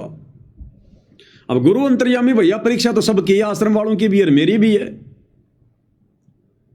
तो इन्होंने सतगुरुदेव भगवान से मेरे ऊपर 420 का मुकदमा लगवा दिया। पुलिस मेरे को जयपुर से लेकर गई, लगभग 2.5 से 3 महीने मेरे को हिसार की जेल में डाला गया। काल ने सोचा कि अब की बार तो ये व्याकुल हो ही जाएगा, अब की बार तो इसके सीने से गुरुजी निकल ही जाएंगे। अब भाई और बहनों, मुझे तो मौका मिल गया, मैं बाहर था तो भक्ति नहीं हो पा रही थी, सेवा ही सेवा, सुमरण हो ही नहीं पा रहा था। तो मुझ पवनदास के मन में आया कि पवनदास, ये तो गुरुजी की बहुत बड़ी रजा हो गई तेरे ऊपर, ये तो बहुत बड़ी दया हो गई मालिक की, तेरा सुमरण ही नहीं हो पा रहा था बाहर, सेवा ही सेवा। अब यहां तुझे कोई डिस्टर्ब करने वाला नहीं है, चोरी तू करके नहीं आया, मर्डर तू नहीं करके आया, बलात्कार तू नहीं करके आया, किसी के पैसे ठग के तू नहीं आया, तेरे ऊपर तो झूठा मुकदमा लगा हुआ है। और ये भाई गुरुजी तेरी परीक्षा ले रहे हैं। मालिक ने सत्संग क्यों सुनाए? इसीलिए तो सुनाए हैं कि बच्चों, ये ऐसी धर्म संकट की स्थिति तुम्हारे सामने भी उत्पन्न होगी और भगवान ना जाने कैसे किसकी परीक्षा लेगा। तो दास को बड़ी खुशी हुई कि परमात्मा ने बढ़िया मौका दे दिया। यहां पर ये संगत तो समझ नहीं रही, अब कम से कम जेल में बैठकर जो भाई बहन है उनको समझाएंगे और बढ़िया भगवान का भजन करेंगे। तो परमात्मा ने दास की तो जेल में बढ़िया व्यवस्था करा दी। दास के विचारों से प्रभावित होकर गुरुदेव भगवान के आशीर्वाद से बड़े बड़े जो कैदी थे उस जेल में, वो ही दास के लिए खाना बना रहे हैं। और मैं कभी कभार आटा वाटा लगाने का प्रयास करूं, नहीं भगत जी, नहीं, आप बैठो आराम से। वो ही खुद ही मेरे लिए खाना बना रहे हैं, खुद ही सब कुछ कर रहे हैं। कई बार तो मेरे कपड़े भी वो खुद ही धो दिया करते थे। और बहुत विशेष इज्जत और सम्मान, नहीं जेल में कौन किसको इज्जत देता है भाई और बहनों। भगत जी परमात्मा की चर्चा करने के लिए आ जाते। अब मैंने भी भाई घर वालों को कहा कि भेजो भाई 5-10 हज़ार रुपए क्योंकि वहाँ पर खाता खुलता है जेल में, तो महीने के 10,000 रुपये घर वाले डाल सकते हैं हर एक जो जेल में बंद होता है उसके खाते में, तो वहाँ उसका पास बन जाता है, फिर कैंटीन से वो महीने में 10,000 का सामान ले सकता है। तो मैंने तो बिस्कुट के पैकेट रख लिए 4-5 बड़े बड़े कार्टून, और पहले लगाया गुरुजी को भोग, और उसके बाद जो भी मेरे पास आता उसको प्रसाद के रूप में एक पैकेट दे देता। अब उस पैकेट के लालच में रोजाना आने लग गए और बैठ के हम भगवान की चर्चा करते। मैं उनको कभी मीराबाई की कथा सुनाता, कभी इब्राहिम सुल्तान की सुनाता, वो भी बड़ा ध्यान से सुनते। और बढ़िया परमात्मा के दया से एक भी दिन, दास 2.5 महीने जेल में रहा, एक दिन भी दास को उन भाइयों ने खाना नहीं बनाने दिया। खुद ही मेरा खाना बनाया करते थे, मेरे बर्तन भी खुद ही धोया करते थे। परमात्मा ने ऐसी व्यवस्था करवाई दास की जेल में। और बाकी समय दास अपना सुमरण में लगा रहता था, सुमरण में। हालांकि आरती में नहीं कर पाया पूरी तीनों समय के 2.5 महीने, क्योंकि आरती वैसे मेरे को याद नहीं थी, और पुस्तक जेल में जो है मतलब ले जाना जो है वो अलाउ नहीं था। तो जितना वो आता था, कोई मंगलाचरण वगैरह या लास्ट का मेरे गुरुदेव भगवान का शब्द, वो दास गा लिया करता था।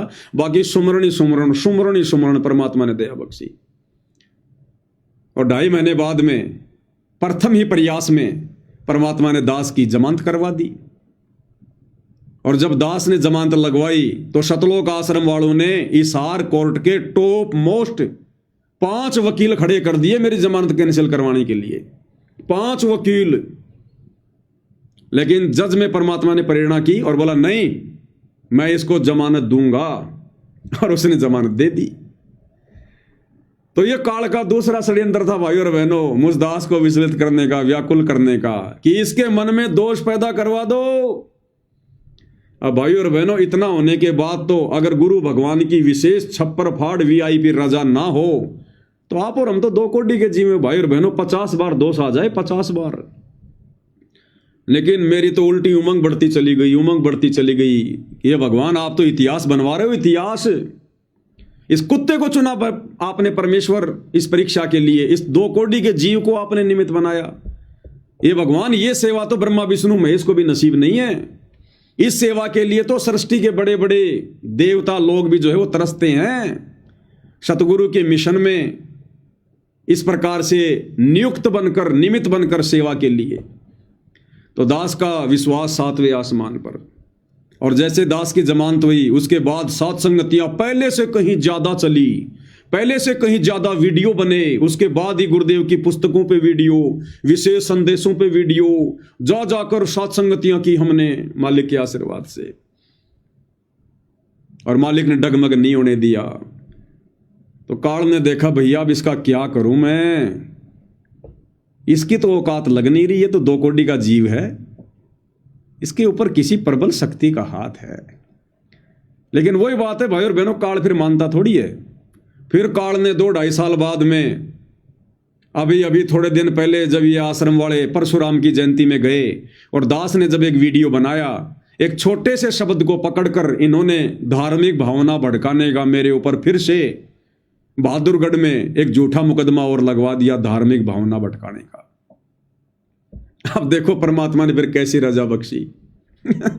इन्होंने ही उस पुलिस वाले को बुलाया, मेरे ऊपर FIR करवाई, और वही पुलिस वाला परमात्मा ने मेरा रक्षक बना के भेज दिया। अब इस बात को सोच सोच के मैं तो और गदगद हो गया, मेरा तो और विश्वास बढ़ गया। ये परमात्मा, आज ये मनोज दास की, मुकेश दास की जो पिटाई हुई है, आज ये मेरी पिटाई होनी थी।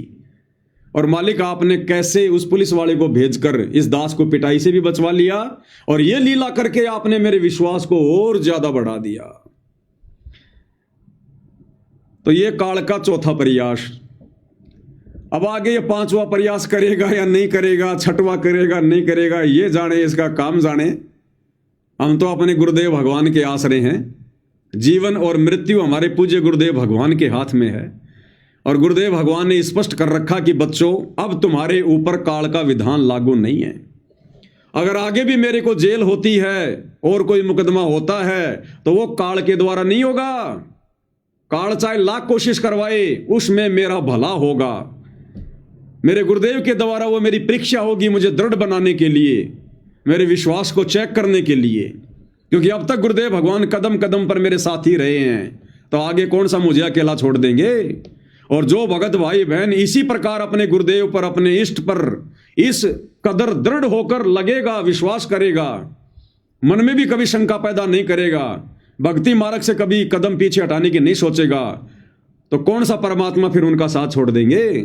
और आज देख लो सत्सेवक भाई बहनों के साथ गुरुदेव भगवान कदम कदम पर है, कदम कदम पर छाया की तरह साथ चलते हैं गुरुदेव भगवान। जो बच्चा गऊ की नजर में यूं साईं को संत, और भक्तों के पीछे फिरे भगत वत्सल भगवंत। तो भाई और बहनों, ये गुरुदेव भगवान की विशेष रजा के बिना संभव नहीं है। काल तो हमें डगमग करने का प्रयास करेगा, ये तो विचलित करने का प्रयास करेगा, ये अपने भोजन को इतनी आसानी से सतलोक नहीं जाने देगा, ये तो सारे घटिया कर्म करेगा, घटिया नीतियां अपनाएगा, संगत में कुसंगत पैदा करके उनके भी कर्म फुड़वाएगा। लेकिन आप और हमारा टारगेट केवल आत्म कल्याण होना चाहिए, आत्म कल्याण। हमने संसार से यदि पीठ मोड़ी है, मुंह मोड़ा है, तो अपने गुरु को प्रसन्न करने के लिए, अपनी आत्मा के कल्याण के लिए।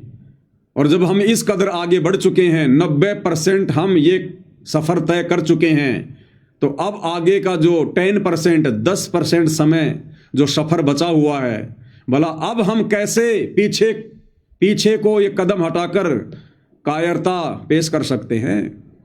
गुरुदेव भगवान ने बताया इस परिस्थिति में यदि कोई पीछे हटेगा भक्ति मार्ग से, वो तो कायर होगा, कायर। परमात्मा कहते हैं छाती से छाती मिले, मिले नैन से नैन। और आगे मालिक की वाणी क्या कहती है, छाती से छाती मिले, मिले नैन से नैन, और जोगी बोले बैन। ऐसी कुछ वाणी है परमात्मा की। यानी जो सूरवीर होते हैं, सूरवीर, शेर, संत और कोयल के बच्चे, परमात्मा कहते हैं ये केवल आगे को बढ़ते हैं, आगे को, ये पीछे कदम नहीं हटाते। संत सूरमा शेर हैं, गरजे और गाजे, और बाकी दुनिया तो भेड़ है जो बिदके और बाजे। तो मालिक कहते हैं सूरमा हमेशा आगे को कदम बढ़ाते हैं, बैक नहीं होते, क्योंकि हमारा मकसद किसी का बुरा करना नहीं है। इसलिए भगत कभी लड़ता नहीं, भगत कभी डरता नहीं, भक्ति मार्ग पर गुरु पर विश्वास करके आगे की ओर बढ़ता है। और भगवान फिर कौन सा हमसे दूर है। परमात्मा कहते हैं जय तू चाले एक कदम, मैं चालूं कदम 60। अगर तू विश्वास करके मेरे भक्ति मार्ग पर एक कदम बढ़ेगा तो परमात्मा कहते हैं मैं 60 कदम आगे बढ़ूंगा, 60 कदम तेरी रक्षा के लिए। जय तू चाले एक कदम, मैं चालूं कदम 60। और जय तू हो जा काठ का, काठ यानी लकड़ी, जय तू हो जा काठ का तो मैं हो जाऊं लोहे की लाठ। और अगर तेरे अंदर जरा भी दोष आ गया तो परमात्मा कहते हैं जय तू हो जा काठ का तो मैं हो जाऊं लोहे की लाठ। फिर मैं तेरा बाप हूं, फिर तेरा बक्कल उतार दूंगा मैं। ये ना सोचना जरा भी तेरे में अहंकार आ गया, अभिमान आ गया, मान बढ़ाई आ गई, अगर तू लकड़ी जितना भी अगर तेरे अंदर अभिमान आ गया तो परमात्मा कहते हैं फिर मैं लोहा बन जाऊंगा। जय तू हो जा काठ का, मैं हो जाऊं लोहे की लाठ। और अगर तू प्यार प्रेम से, भक्ति भाव से, मर्यादा से मेरे मार्ग पर 2 कदम भी रखेगा तो मैं 60 कदम आगे चलूंगा तेरे से।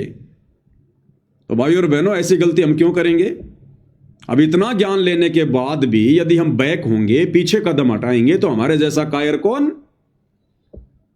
तो अब तो हमने निरंतर आगे कोई बढ़ना है। एक देसी कहावत है कि उखड़ में अगर मुंह दे दिया, सिर दे दिया, तो फिर मूसड़ से क्या डरना। उखड़ मुसड़ क्या होता है। हम छोटे छोटे थे तो हमारे घर वाले कभी कभार बाजरे की खिचड़ी बनाया करते थे। अब बाजरा क्या होता है, बाजरे को कूटना पड़ता था पहले ढंग से। तो बाजरा डाल देते थे उसमें, उखड़ में, वो लकड़ी का बनता था, वो उसमें वो गड्ढा सा होता था उखड़, उसमें बाजरा डाल देती थी हमारी माँ, 1 किलो 1.5 किलो। और वो मूसड़ होता था 1 मीटर का, बीच में उसके पकड़ने का होता था। हमारे को मूसड़ दे दिया करती थी कि इसको बाजरे को कूटो। हम उस मूसड़ से दे दे के बाजरे को कूटा करते थे, फिर उसकी खिचड़ी बनती थी।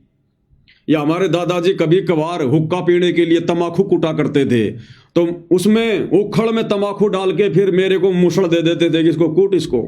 अब मैं खांसता रहता था, छींकता रहता था और उस तमाकू को कूटता रहता था और दादा की तमाकू बना के दिया करता था। तो देसी कहावत है कि यदि आपने उखड़ में सिर दे दिया तो फिर ऊपर से मूसल से क्या डरना? अरे जब भक्ति मार्ग पर ही आ गए, संसार से पीछे हट गए, तो बाकी फिर भाई फिर पीछे कदम क्यों हटाने? फिर तो कायरों का काम हो जाएगा, कायरों का काम। ना घर के रहेंगे, ना घाट के रहेंगे, ना सतगुरु के रहेंगे, ना समाज के रहेंगे। फिर हमारे साथ में पार्वती जैसी बन जाएगी, पार्वती जैसी।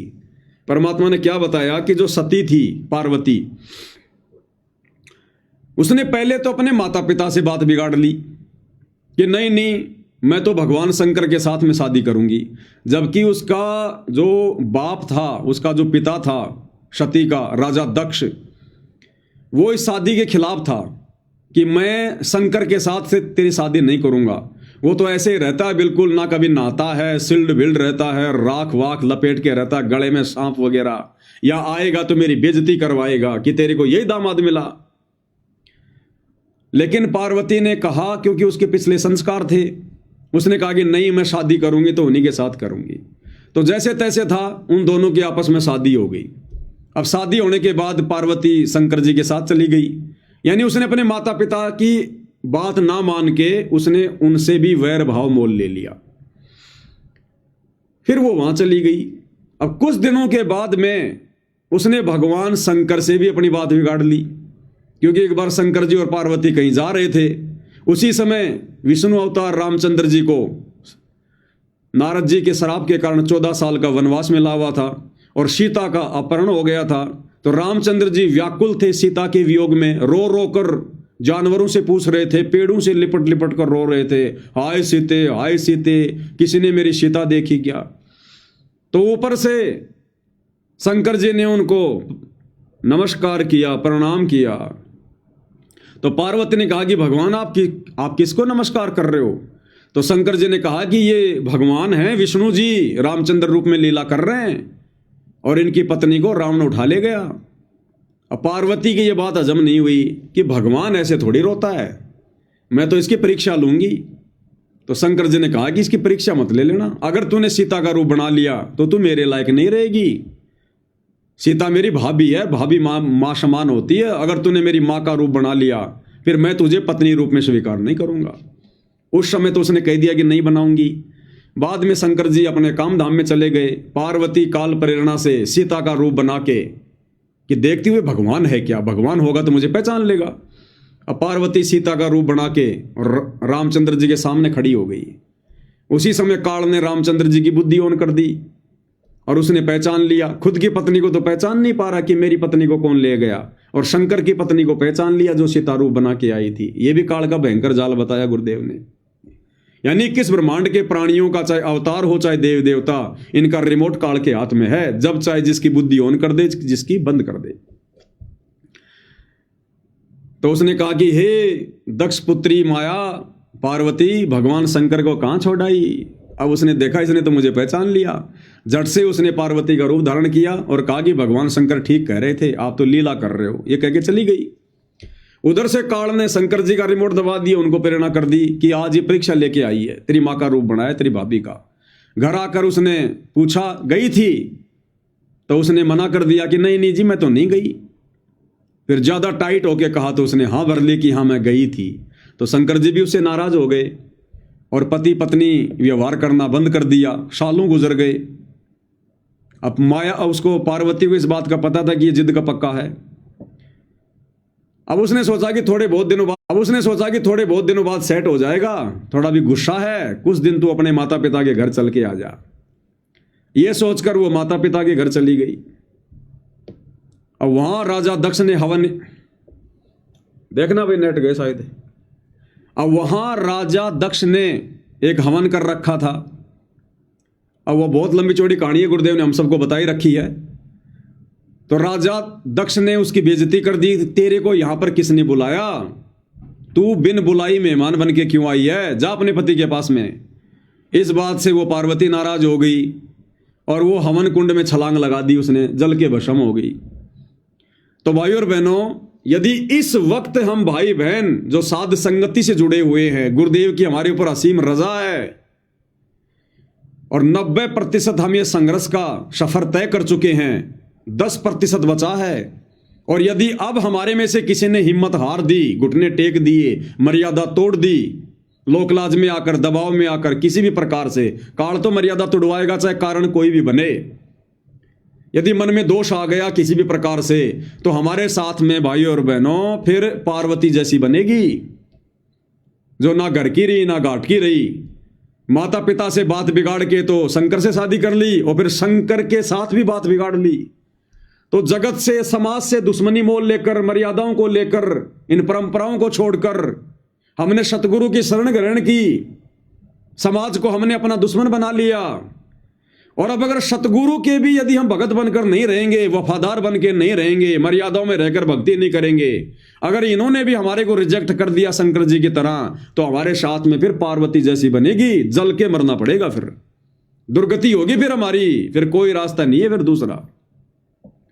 इसलिए भाई और बहनों, परमेश्वर की बहुत बड़ी दया, बहुत बड़ी मेहर, गुरुदेव भगवान के सत्संगों का जो सार निकाला जा रहा है उन्हीं के आशीर्वाद से,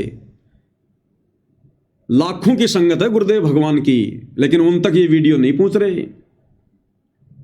उन सभी लोगों के फेसबुक अकाउंट इन आश्रम वालों ने मोबाइल हाथ में ले लेके बंद कर रखे हैं कि पवन दास इज लाइव कर दो ब्लॉक। स्पेशल सेवा लगती है इन आश्रमों में, स्पेशल सेवा, कि इन बेचारे भोले भाले भक्तों की मोबाइल पकड़ो, फेसबुक पे जाओ, पवन दास का अकाउंट सर्च करो, पवन दास इज लाइव, और उसको ब्लॉक कर दो वहां से। इस कारण से इन भाई बहनों के पास हमारे वीडियो नहीं पहुंच पा रहे। इन लाखों भक्तों के फेसबुक के अकाउंट आश्रम वालों ने बंद कर रखे हैं। इसलिए परमात्मा कहते हैं सकल पदार्थ है जग माही, और भाग बिना नर पावे नाही। तो आप और हमारा भाग्य खुला हुआ है, जो गुरुदेव भगवान ने हमें साथ संगति से जोड़ रखा है। ये गुरुदेव भगवान के सत्संगों के ऊपर जो वीडियो बन रहे हैं, ये हमें सुनने को मिल रहे हैं, हमें बहुत सारी चीजें समझने को मिल रही है, दिन प्रतिदिन हम दृढ़ होते जा रहे हैं।